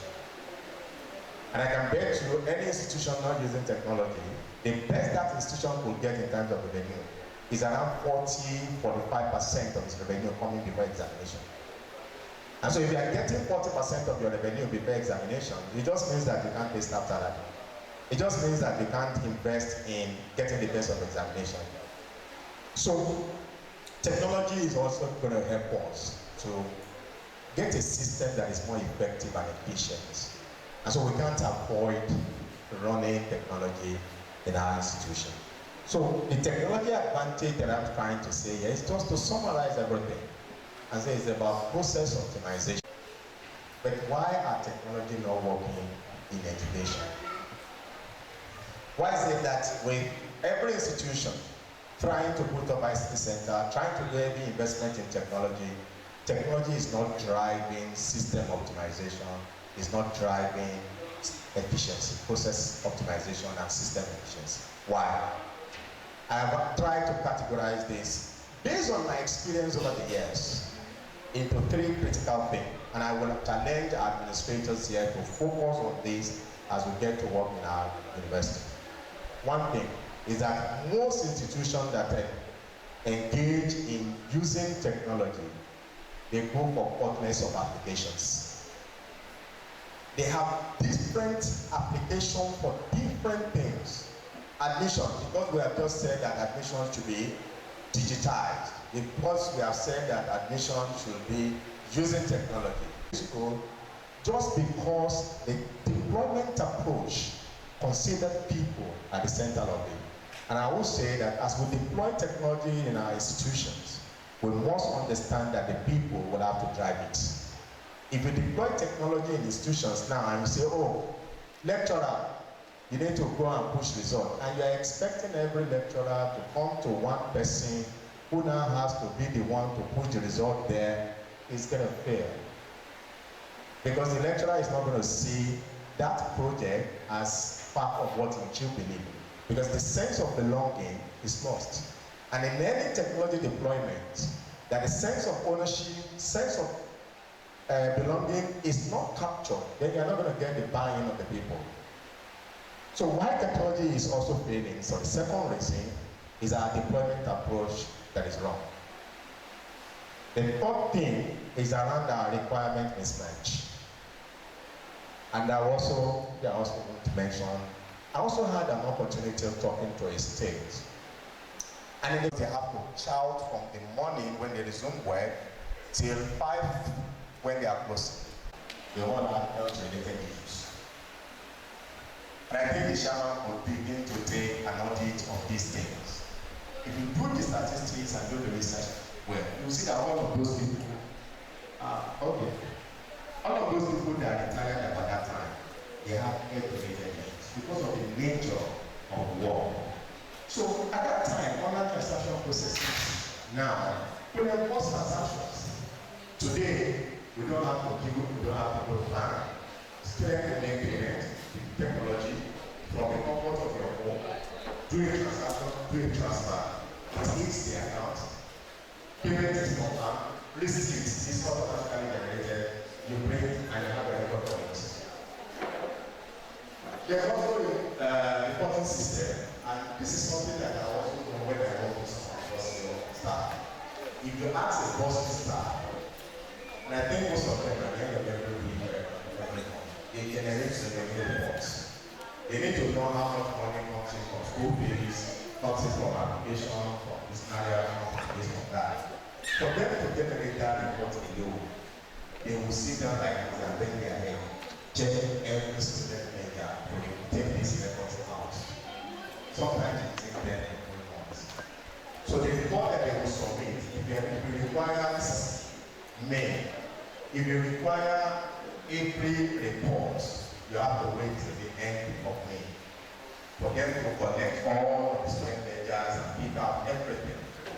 But today, technology will make you generate a report in less seconds. And say, I get a report of all revenue that paid me last week, and then you can get it. And that's something that the account is providing every school. For those who are in hospital today, through the tertiary, centralized tertiary institution revenue management system, that will be state as instituted, every time it's hard. We can get all of the transactions every day as it happens. You can generate your revenue reports for any time, whether for a year, or for a month, or for a day. That will already give you how many transactions happens, and then you have this figure right in it. So there's no need for anybody to start spending a month to generate a month's report. You can go online and have this. And so in essence, our working can be smarter than working hard. So it's not about getting every student ledger and taking the level one by one by one. A single report on the line will get you this revenue report. You can even get it. So you can even see our UBA is the one that is relying on somebody's institutional memory. You know, that's something that happens in our institution. You need to go and call one old person. Dr. A as promoted to be like Dr. B as rector, first bank. But when you go online now, you can see the distribution of your money across bank. The other thing that is also difficult for hospital staff is doing reconciliation. I've worked with a lot. It's not reflected in the bank. You just go to your reconciliation module, press the button to reconcile with the express payment. You can check all of the transactions and give you a graph of what is your expectation for the day and what is the actual amount. Apply to a DR now with AI, because you can do what a DR can do if it's about memo. Now, if you are covering minutes, AI now can help you cover minutes. You can record and say, transcribe this whole thing for me, and then do me all the decision extract. AI will do the decision extract for you. And it will not be, even the thing where you go miss, AI won't miss it. So, and then if you have to schedule meetings, I like telling the admin in my office, if they bring a memo and ask for a meeting, just go to the Google Calendar, schedule the meeting, add my emails to it, it will send me notification. So I will never forget that meeting.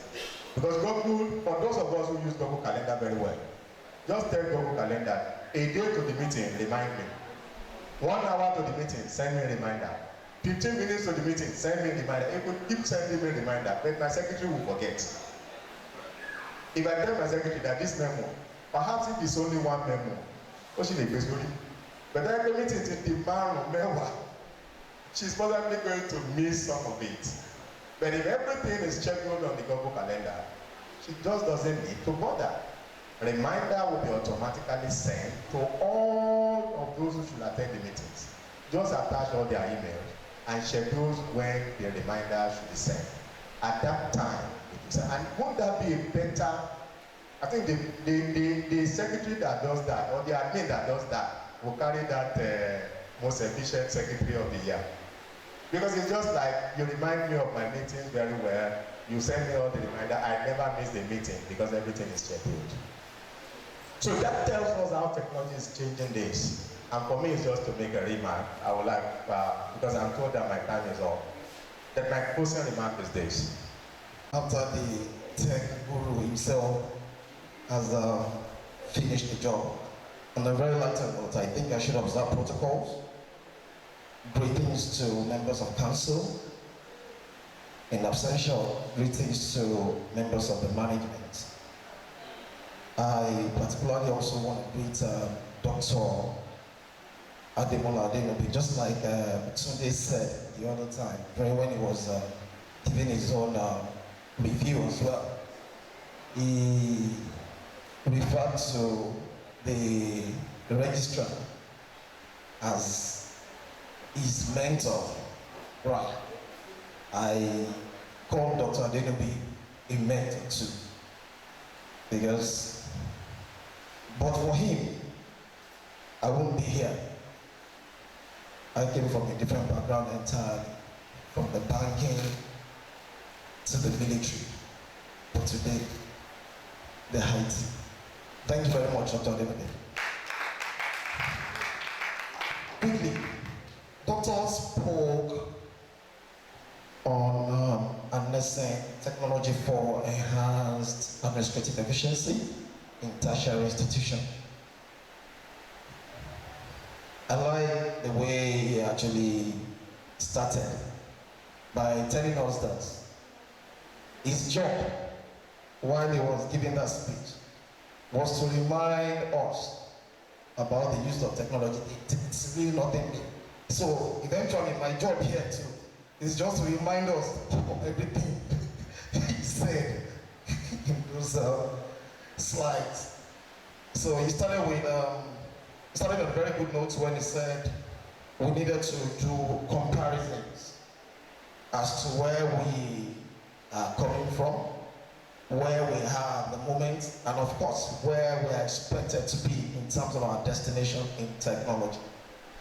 Well, looking at those beautiful slides, you will agree with me that he also did a very good highlighting. And, you know, the first was to allay the fears of technology. Definitely, it's not a new thing. We must, at a point in time, or oftentimes, must have seen or heard where a situation where people feel like technology is actually going to take over their roles or jobs, you know. But of course, with a few points he highlighted, it is clear that technology will not replace humans per se or take over our jobs, but it will only replace how we do our jobs. And it is worthy of note to also stress the points he made, that for those who are not ready to change how they work or do their jobs, maybe most will definitely be replaced by technology. Well, so he also mentioned and touched on administrative staff challenges in tertiary institutions, which include workload, facility, and training. Workload basically, in summary, it was referring to increased enrollment in schools, and now we are approaching that, how we are facing that challenge or those challenges in terms of the workload. Then they talked about facility, the absence of facility to drive the jobs. Then they talked about skill and capacity gap. That's for training. So if these three challenges are addressed, I think there will be more of administrative staff efficiency in our tertiary institutions. Moving on to the introduction of technology and taking technology advantages. Well, he also mentioned that, simply put, to take advantage of technology, it's simply talking about optimization and system efficiency. And of course, they highlight there online training, digital platforms, and of course, effective fee collections. This is as it relates to tertiary institutions. I hope I'm hitting the nail on the head as it relates to tertiary institutions. But of course, he didn't stop at that. He also took us on why technology fails in schools. And he highlighted 3 points why tech fails in schools. He talked about application portlets, numerous application portlets, which refers to having too many applications addressing too many, different problems.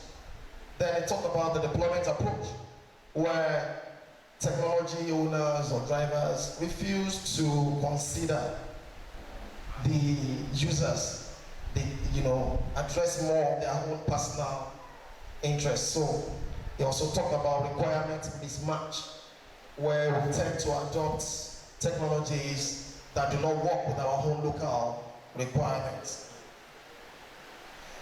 Then he introduced us to the almighty EduTerms portal. Like you rightly said, EduTerms is homegrown, and EduTerms is a solution that combines everything without deploying different solutions for a different problems.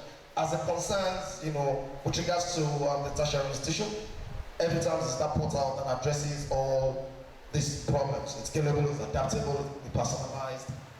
And of course, in achieving, I have just about a minute, I think so, in achieving this administrative efficiency, we must look at this critical areas he touched, and that is the bursary, the admission process, and of course the registry. And do not forget, under the bursary, we're looking at online transactions, digitalizing receipts, and then real-time reporting of real-time reporting generating system. Under admissions, we talked about online application, O-level verification, application fee received, admission letter to qualified applicants, automated matric number. Isn't this wonderful? Automated matric number, beautiful. And then under the exams and records too, he also quickly opened our eyes to how much more revenue that institutions can actually, harness from exams and record, issues of transcript, students, transcripts and all of that. And I think that's my boss has just delivered. Olofa, thank you very much for the button. Thank you, all super, right about right. Thank you. From dishonest staff as well. Let me take the issue of last week, Lagos State University as an example. Last year, at the tail end of last year, there was a report by an investigative journalist who was talking about how you could acquire LASU certificate within 2 weeks. And what they do at the technology end is to get the whole level that bears that person's name and begin to impute data, generate matric number, impute all coursework and everything, and within 2 weeks, the person has the certificate ready. Most of the honorable from the northern states were picking up those opportunities. So technology is good, fine. Just the same thing we have in the banking sector, where EFCs are always running after the deed has been done. So for technology as well, this is education. For people not to be able to tamper with it, of course, you cannot do away with the paperwork. As you upload things, you might have to archive it, put it somewhere in the iCloud, and so on, or even print and put somewhere in the archives.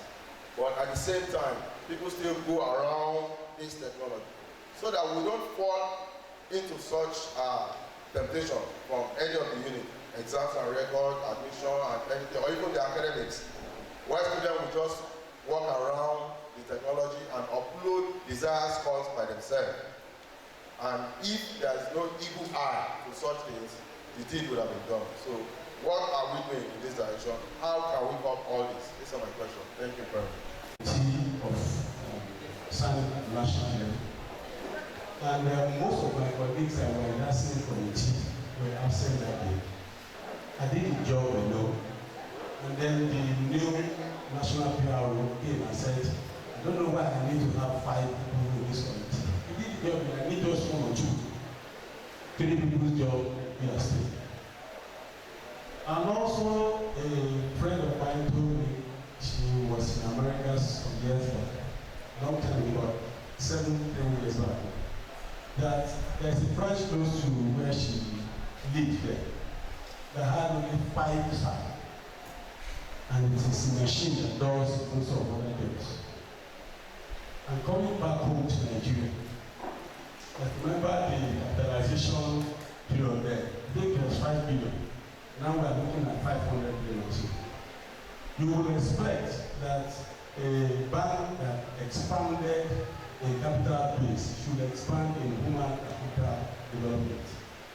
But you see UBA not increasing the number of tellers in the bank because technology is taking those jobs. You see more money coming into UBA, but yet not many people doing more work there. You are not seeing the expansion happening as far as staff are concerned. Yet more money is going in there, more activity happening, but technology is taking it. Now, how do I get to be convinced that technology is not taking people's jobs? That is one. Secondly, there was a film I watched some years back. It is called Person of Interest.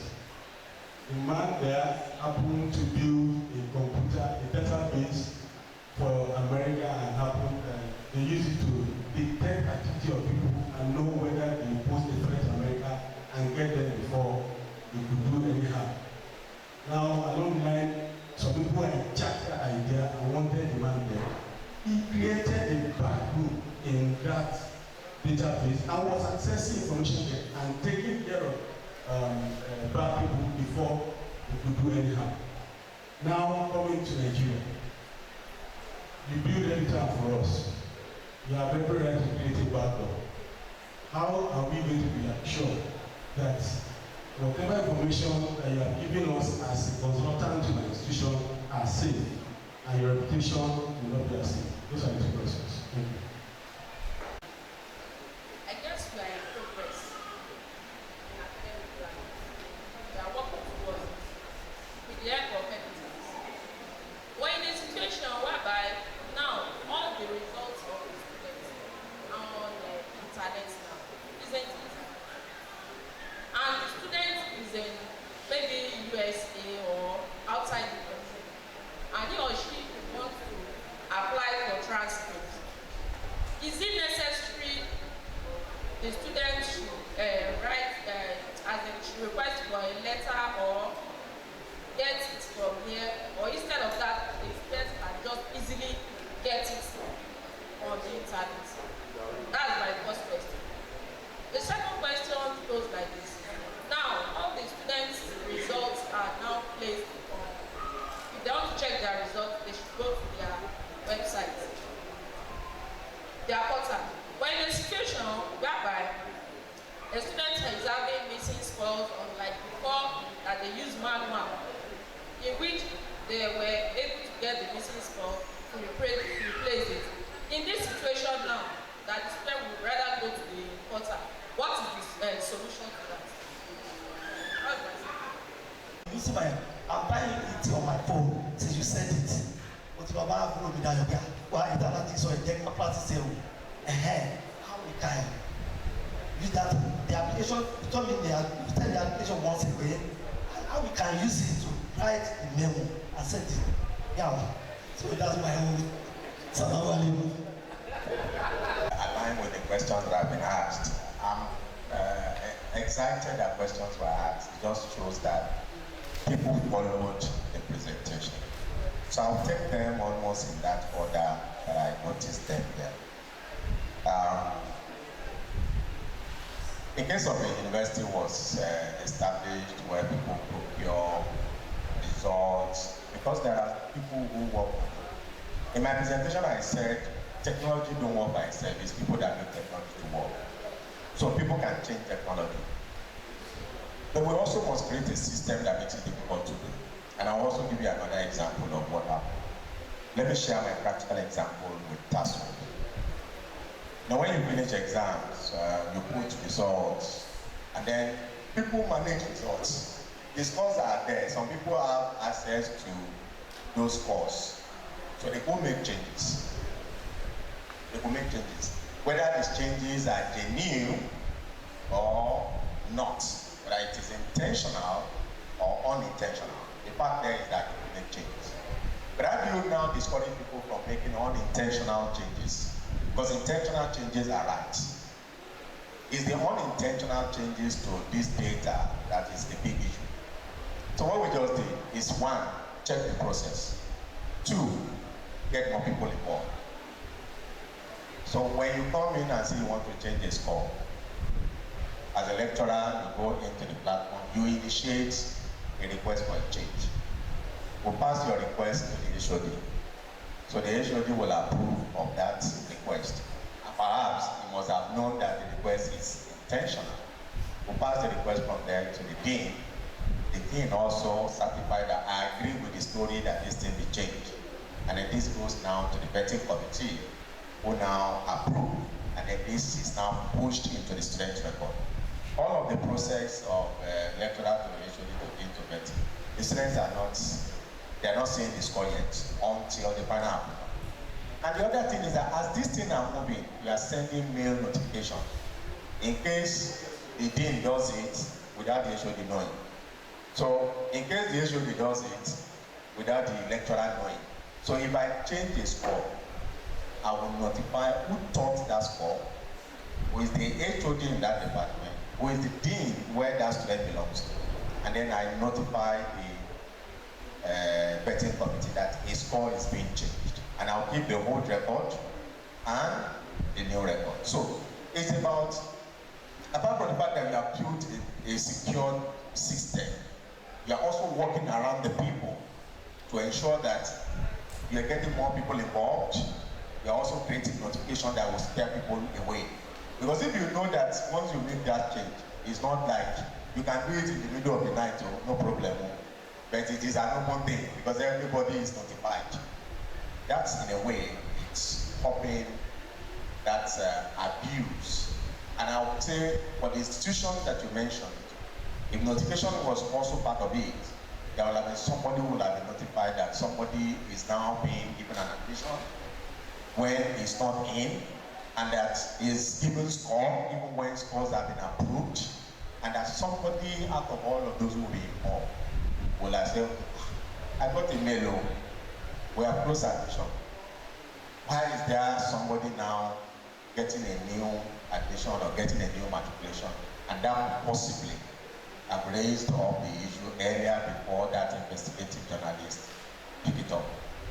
The other thing is that as much as possible, when we say you publish a result, we ensure that those results are also converted into PDF form, which also makes it possible for each department, each college, to download the PDF copy as their own backup.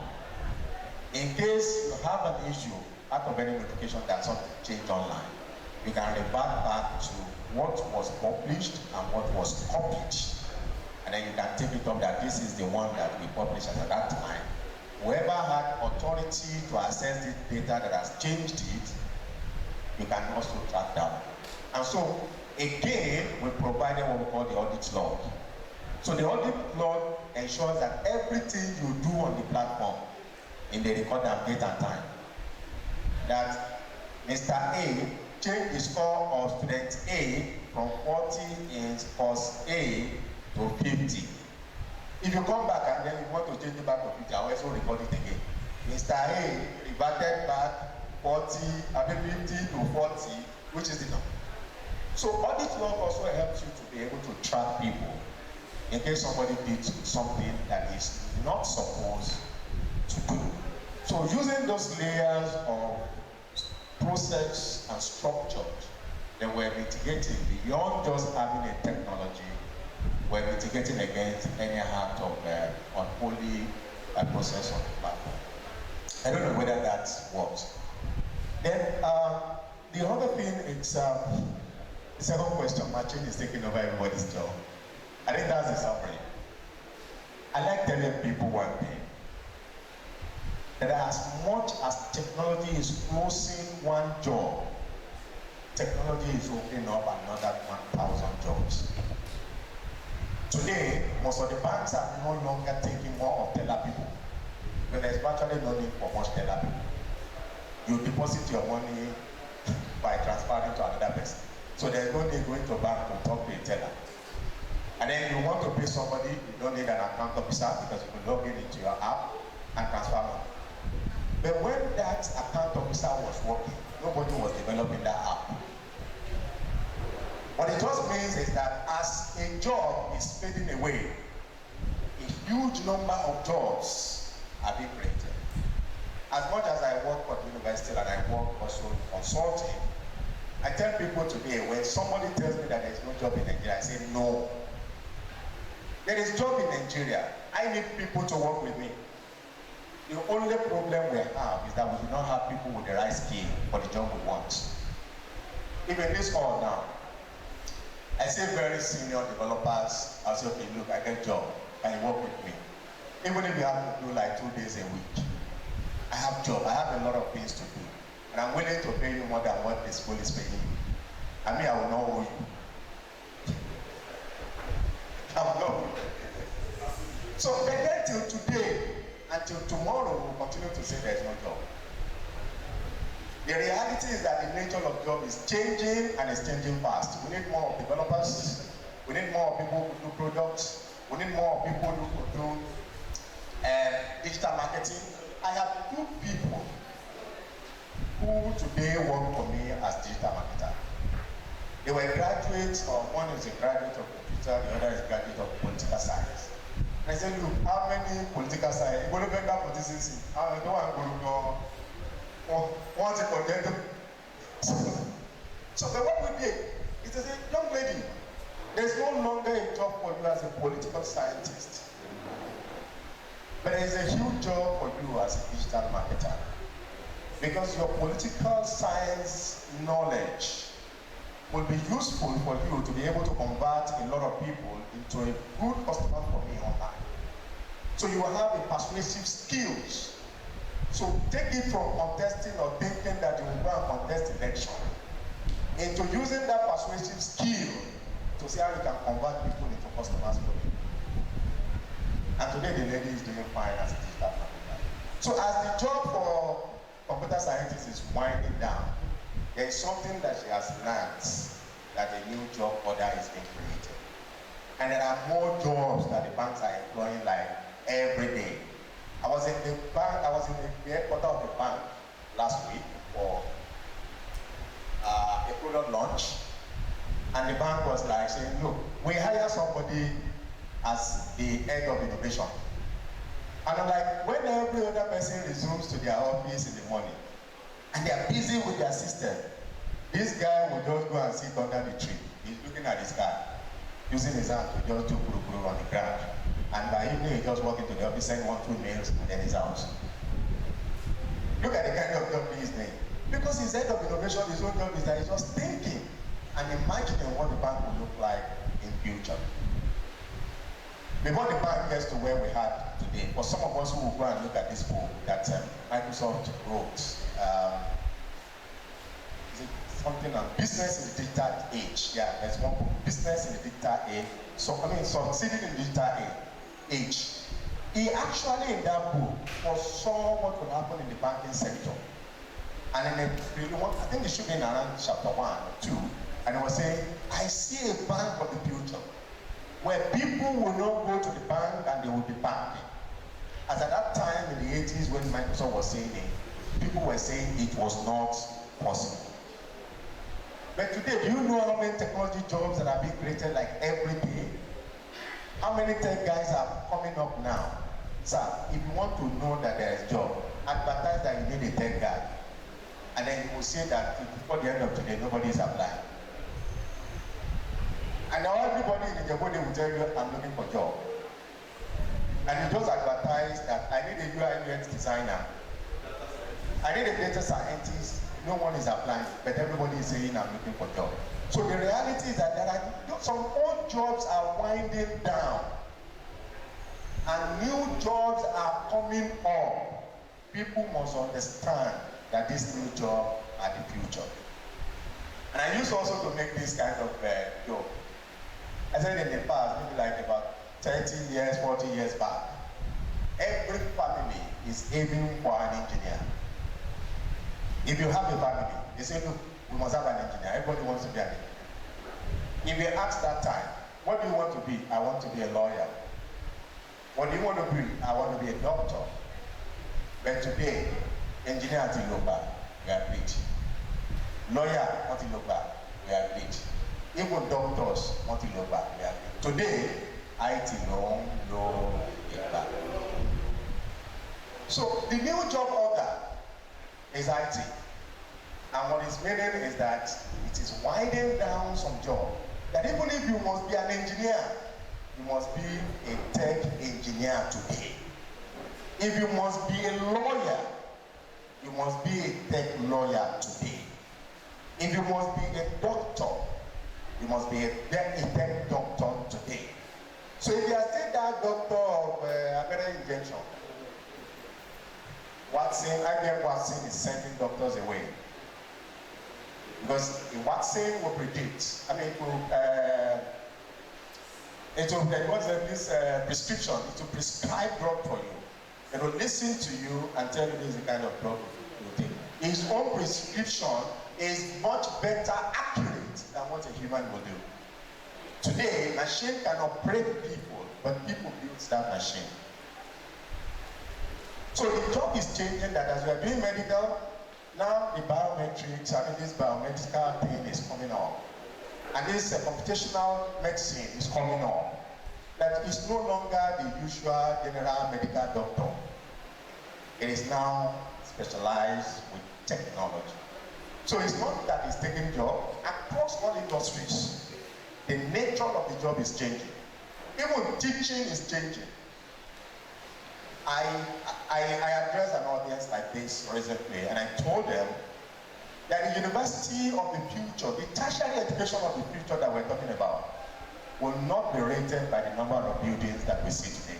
So any institution still thinking in the direction of building more is not actually the institution of the future.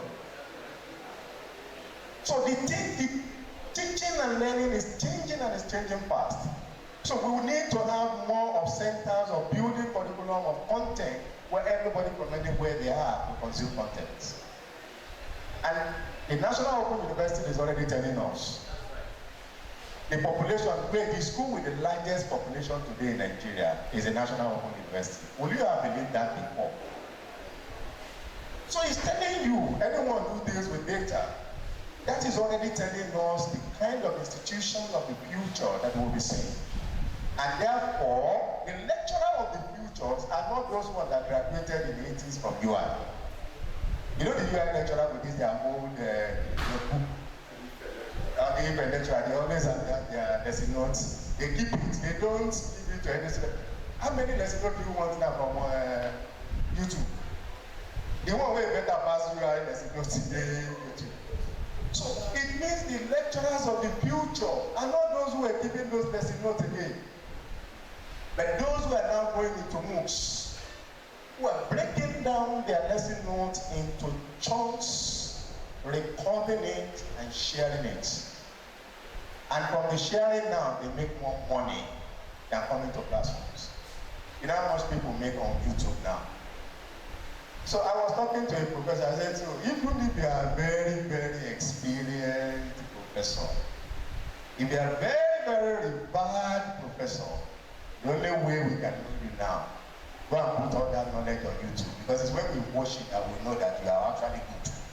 So this one that you are in the cocoon, and then you are saying I'm the professor, sorry, we are past that stage. So what is that telling us? That is telling us that even professorial is changing. And those who will be the professors of the future are the ones that, so the job professor will be shutting down, the new job will be coming up. I don't know if I'm able to. Then the other thing around building the back end and then changing data, we were very, very careful as into our business model of pushing everything out of schools. For every school where we deploy, we always encourage them, let your people manage. Because there is a difference between technology and managing technology. So if I bring technology to you, I want to give you the sense of ownership to control your data. Because it is the idea that is my own that you cannot take. But the data that operates on it is your own, not mine. I'll give you access to it. I keep my application, I give you access to your data. So that if tomorrow you feel like everything is not longer our choice, take your data and move. Because the business landscape is also changing. The days when somebody say, I know I hide, it don't go. If you are hiding knowledge now, nobody even know you know it. So the only way people know you know it and they can pay for it is for you to even share the knowledge.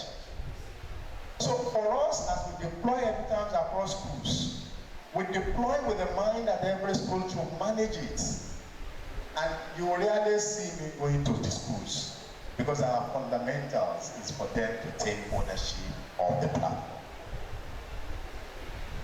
And there's even a rule around data privacy. And you can't just go and pump into anybody's data by rule today in Nigeria. So I can still request transcripts, just like I demonstrated the other time. Once a school digitizes its result process, you are putting it in the archive. And what you're saying is any student would require that he wants his result. Should make a request. There's a request platform. He fills a request form. That sends a notification to you.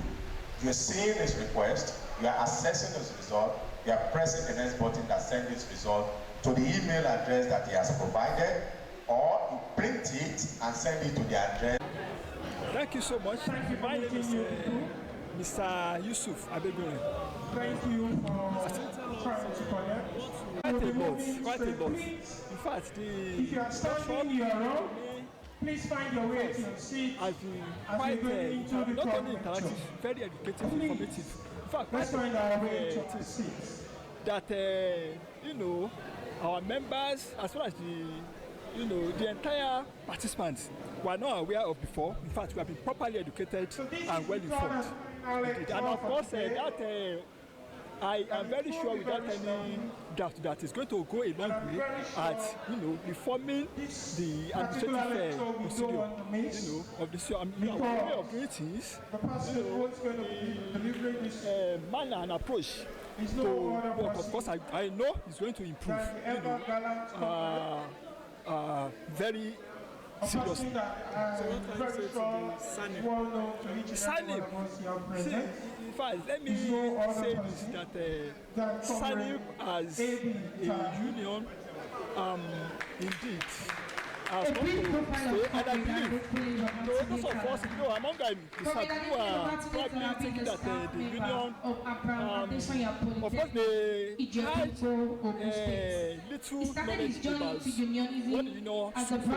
By now, I'm sure they will be impressed, with what they see and those who are saying that the union is not worthwhile, I know definitely we are going to have a change of heart and positive from 2015 all through 2024. During this period, he was appointed as the Secretary of the National Committee, a member of the National Constitution. Yes, I'm Philip Deborah Oluwafunmilola. From Ogun State Polytechnics of Health and Allied Sciences. Please, can you just tell us what you learned so far? Well, I learned a lot about the program, empowering senior staffs on the use of technology, then and also inadequate use of facilities, and we also learned a lot about the job and how to be efficient in our workplace and the working environment. So what can you say to the NASIP that organized the workshop? I would say he has done a very great job, and we are really proud of him. He's an efficient and I think he's good for the job, and he handled the task well. We are really proud of him. I'm Philip Deborah. I'm Mr. Bamidele Babatunde Professor from Taishala University of Education.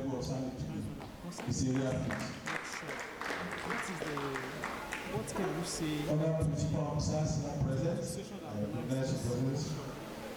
Towards what I want to applaud them because generally unions are seen as antagonists of management, and they are always selfish, seeking for the welfare of their members. But whether their members are behaving to type or not, they are not concerned. So for Ssanip to organize this kind of program. They are concerned about the output. They are concerned about the future, their own future and the future of the Polytechnic. I'm Bamidele Babatunde Odugbeson. My name is Lawrence Idowu Odufe, Federal Polytechnic Ilaru. I'm the chairman, the branch chairman of Ssanip of that institution. So what I'm going to say here is a compliment to what for me, it's a very commendable one. Like I told the chairman about 2 or 3 weeks ago, that is following my step. When I became the chairman, I started this in my branch. At least I've done it for about 3 or 4 years. If I have with me the chairman of the committee, I brought her to come and also see 1 or 2 things. The new chairman. So it's a good one. That the union is not just limited to struggle, but we also want to empower members, to educate them, to let them know their rights and what their core duties as staff of the institution, because they are first members of staff before being a union member. So our duty is also to ensure that they know their right from their left. So I salute the leadership of this branch for at least towing this line. And I want to encourage them to do more of it. For ratification and approval before issues towards what they learn today. Learning is a continuous process. Education, you say you learn from the day you are born to the day you die. My little advice to them is that whatever we have learned today, we should go back and make good use of it, so that it will be better for all of us. And that when we look back, we know that you have come to do something. And we are also leaving an impact that will not be easily erased from the sand of history. I think this is what I will enjoin them to do. Once again, your name, sir? My name is Lawrence Idowu Odufe, the branch chairman, Ssanip, Federal Polytechnic, Ilaru, Ogun State. You are welcome. My name is Dr. Ademola Adenubi. I'm the director of ICT as well. So what's it take? We have this unit at different levels. Yeah, I think this is fine. This is good.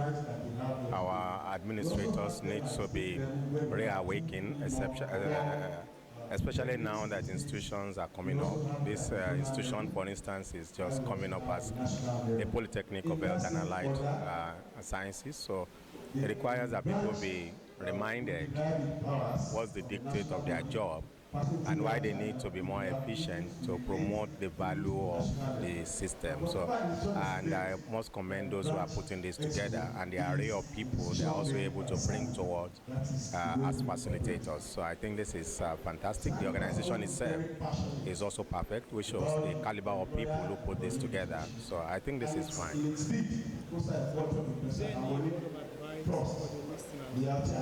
Yeah, what I would just want people to understand is to understand that our education system is changing, and the expectation from administrators are also changing, and people should learn to understand that these expectations, they need to live up to it, and in living up to it, they need knowledge, they need skills, and they need to also understand that the value of what they do reflects in the kind of people who graduate from this institution. And when they graduate, they also must understand that these students who will become alumnus will have to reconnect back to them, and they will reconnect based on the experience that they were able to get when they are here. So administrators should understand this, and then they should live to their expectations. My name is Dr. Ademola Adenubi. Well, I am Comrade Tunde Abiodun, the current state chairman of Ssanip, Ogun State. Well, let me first of all appreciate the chairman and the branch executives for coming up with this laudable program. Honestly, I can say that they have really changed the face of unionism in Ogun State. And in fact, this is something we so much encourage.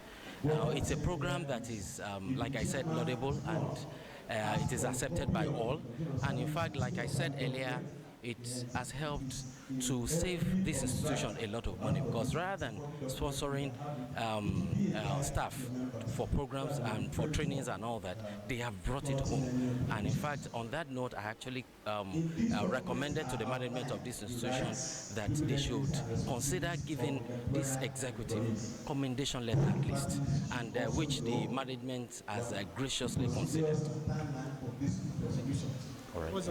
Well, I'm Comrade Tunde Abiodun, the current Ogun State chairman of Ssanip, Senior Staff Association of Nigerian Polytechnics.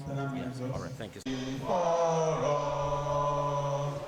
In the struggle for our men, forward ever, backward never. In the struggle for our men, give victory. Isoeto.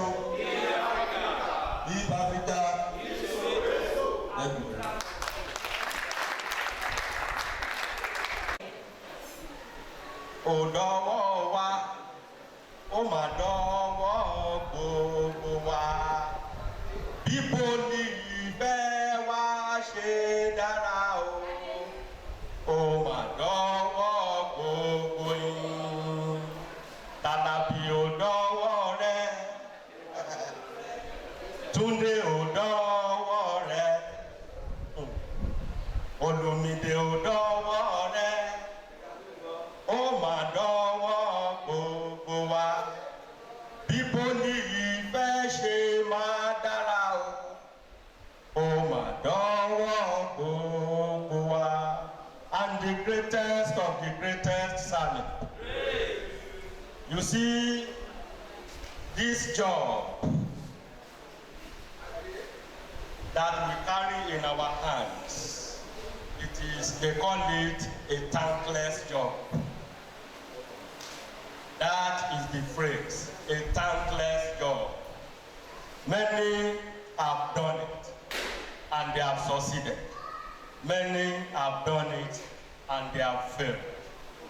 Not that they really failed, but of course the system compelled them to achieve failure. It is not easy to navigate. It is not easy to maintain a balance between being a staff of a tertiary institution and being a unionist. It is a very difficult task. Many people have fallen victim. Some of us have had to suffer unjustifiably. Many of us have gone on suspension for no reason, only in the wisdom of the management. And that is always taken as valid.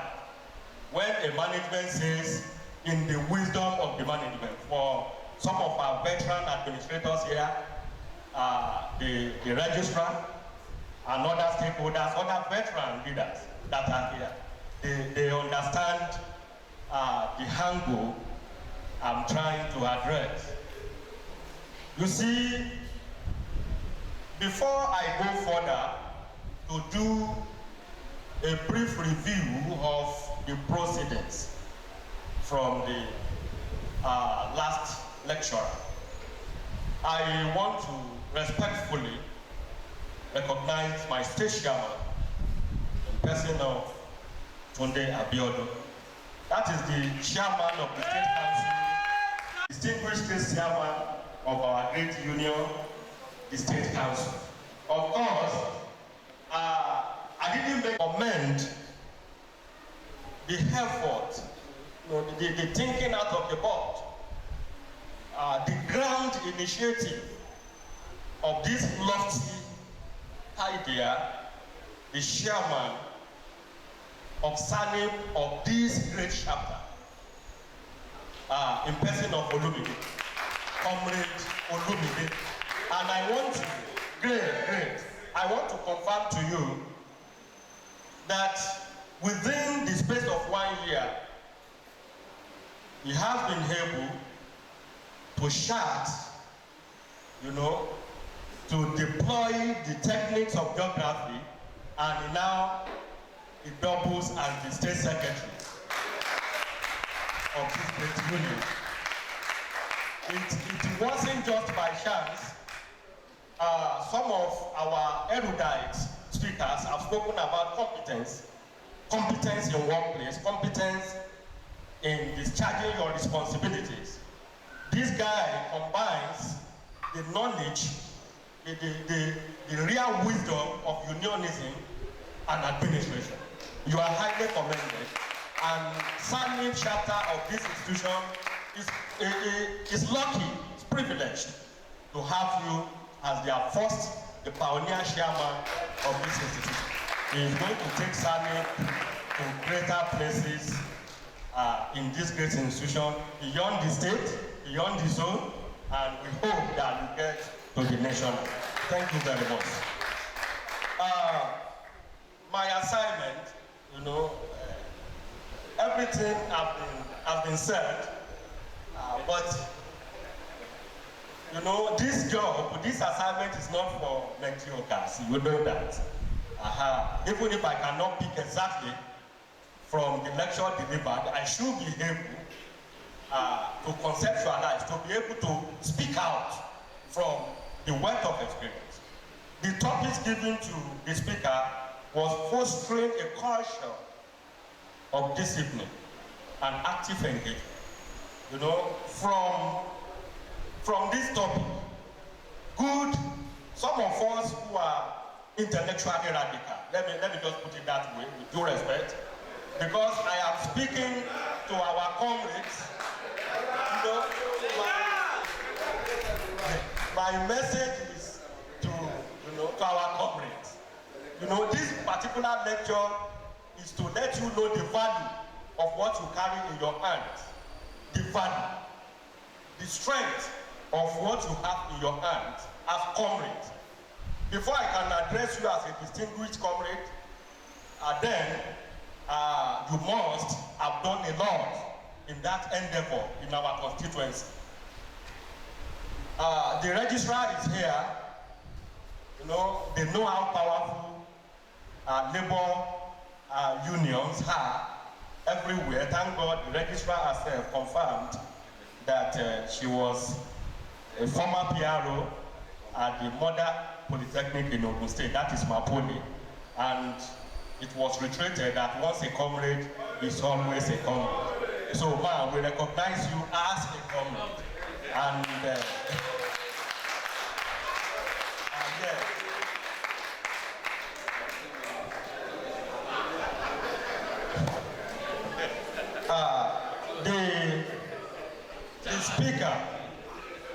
the speaker, talks about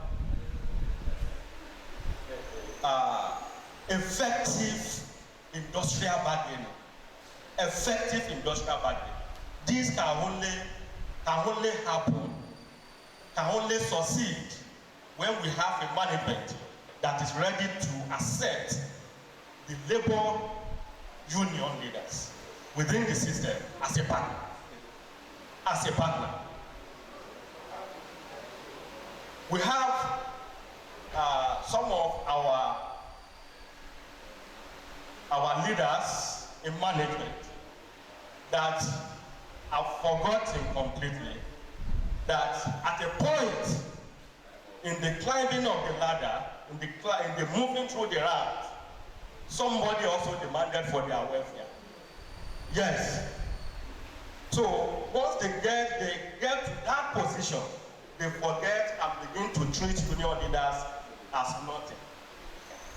But of course, I want to appeal that for industrial harmony, there must be a mutually beneficial industrial relationship between the management and the labor unions in our various institutions. We talk about, the speaker spoke about articulating your strength as a member of a union. You don't rely on the strength of a union. It is your own strength that contributes to the strength of the union. You don't ignore your responsibility as a member of a union because you are a union member. You have to do your responsibility, perform your role effectively. And that is the only way your own union can have total liberation within the Polytechnic system. Fostering the culture of discipline in a mutually beneficial way. You see, for you to really foster a culture of discipline, there must be harmony. And of course, an administrator, I'm referring to our members, they must also understand that it is their responsibility to ensure that there is peace in the institution and of course, and ensure the growth of members. On listening. This award, Outstanding Leadership Award, to no other person than Mrs. Abimbola Amoke Omotunde. Finally, the Tunde in her name is coming out. Oh, yes, sir. Honestly, I am indeed grateful to this branch for coming up with this laudable workshop, and more particularly that I am here presenting this award to this great woman. It's indeed significant. Thank you so much.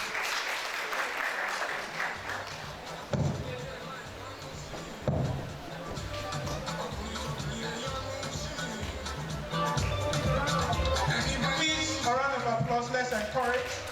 Please. Thank you very much, ma'am. Thank you very much, sir. Thank you very much. Thank you very much. On behalf of Ssanip Gospel's chapter, I present this meritorious award to you on this special day. Mr. B.B. Udubeson, a veteran registrar and a resource person for today's program, at the capacity building workshop at Ogun State Polytechnic of Health and Allied Sciences, Ilese Germany. Today, 14th May 2024. Congratulations, sir. Please, a round of applause. Please, let's appreciate. Thank you very much, sir. Thank you very much, sir. So now we'll be calling on the registrar of this Mola Adenobin. A round of applause. To present this award to Dr. Ademola Adenobe as a resource person at this capacity building workshop at Ogun State Polytechnic of Health and Allied Sciences, Ilese, Ijebu, this day, Tuesday, 14th May 2024. I say congratulations. Please, we are not hearing the claps. Please appreciate. Let's appreciate.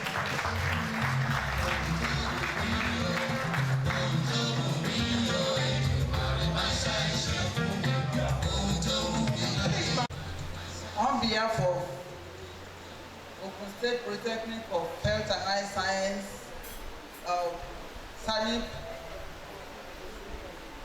I hereby present to you this award for as a resource person to Mr. A.B. Talabi at this capacity building workshop at Ogun State Polytechnic of Health and Allied Sciences, Ilese, Ijebu, this day, 14th May 2024.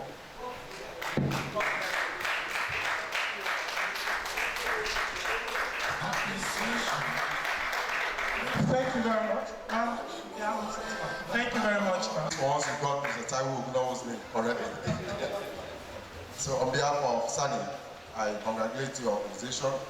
I present this award to you on this special day for being a resource person and for adding color and glamour to this special occasion. I present to you capacity building workshop at Ogun State Polytechnic of Health and Allied Sciences, Ilese, Ijebu. Today, Tuesday, 14th May 2024. Congratulations, sir. Let's put our hands together. Please, let's put our hands together.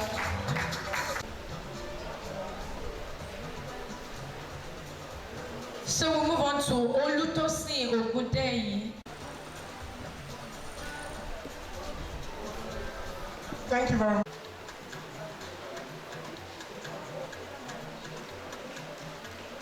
Please, a round of applause then. Please, let's join our hands together.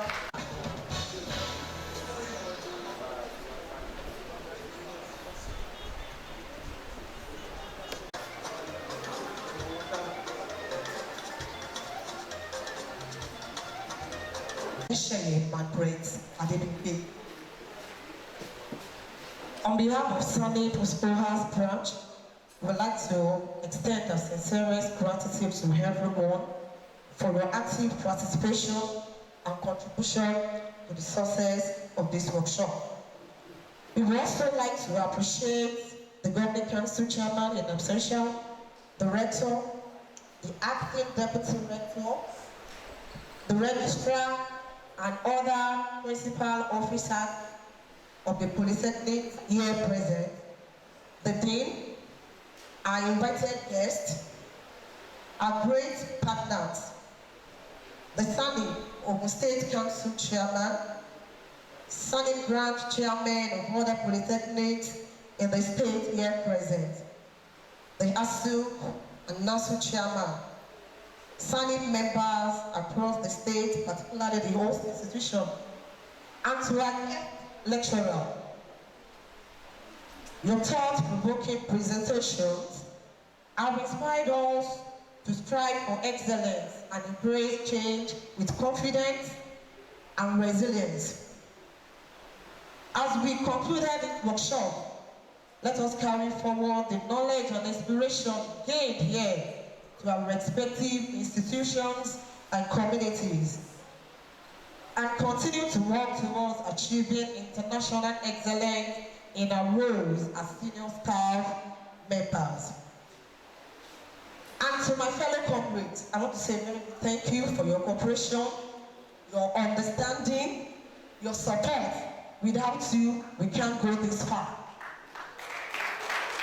I believe togetherness we can achieve greatness. Once again, thank you all for being a part of this incredible event. We hope you leave here inspired and motivated to make a difference. Thank you and God bless.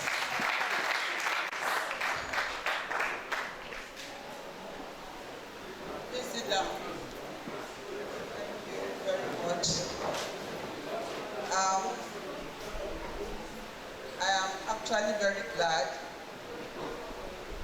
to be here, and as we said, I started with you and I'm ending with you, except that I missed those 2 lectures, and I know justice has been done to those topics because I trust those that have been started on that assignment. Dr. Denubi, I am very sure that we will have dished out those professionalism when it comes to ICT, and I'm sure you learn a lot from that, particularly as we are probably correcting or updating our system, our portal. I am sure so many things we have talked about that will improve their performances on that portal for those that have the handle to it. Thank you so very much. Likewise, my comrades, immediate past state chairman, I say thank you so very much for what you have done. Looking at the topic, I know you have done justice to that in terms of discipline and all of that. And I believe that all that you have learned, my people,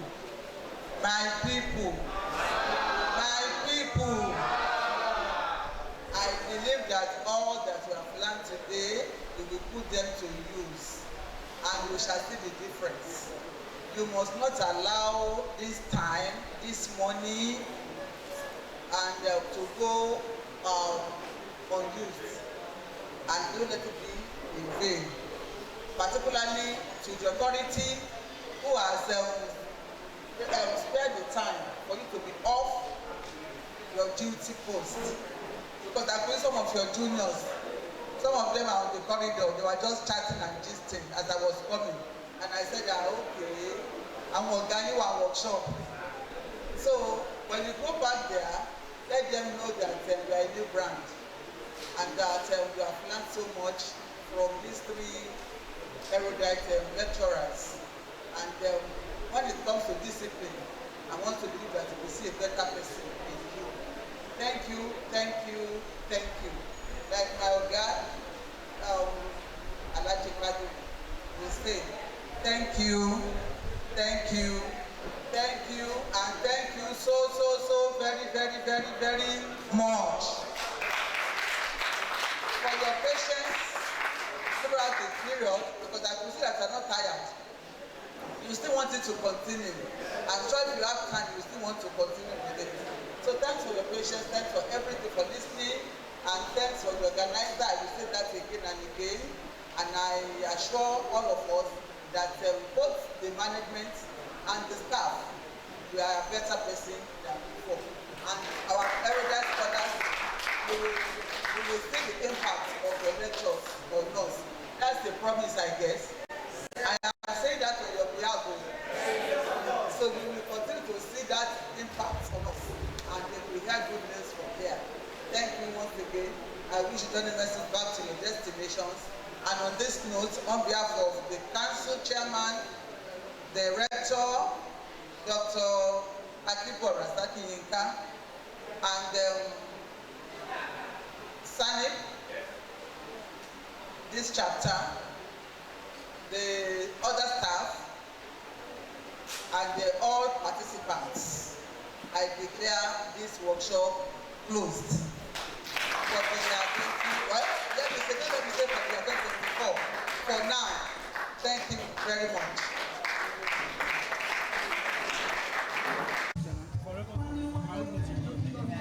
I am Mrs. Abimbola Oyefesobi, Registrar, Ogun State Polytechnics of Health and Allied Sciences.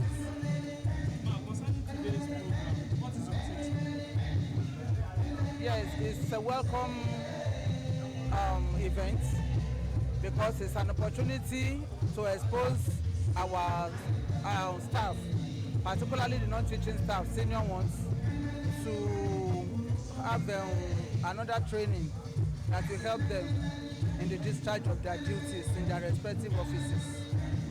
So I will say that it's been a well-deserved program and training for our staff.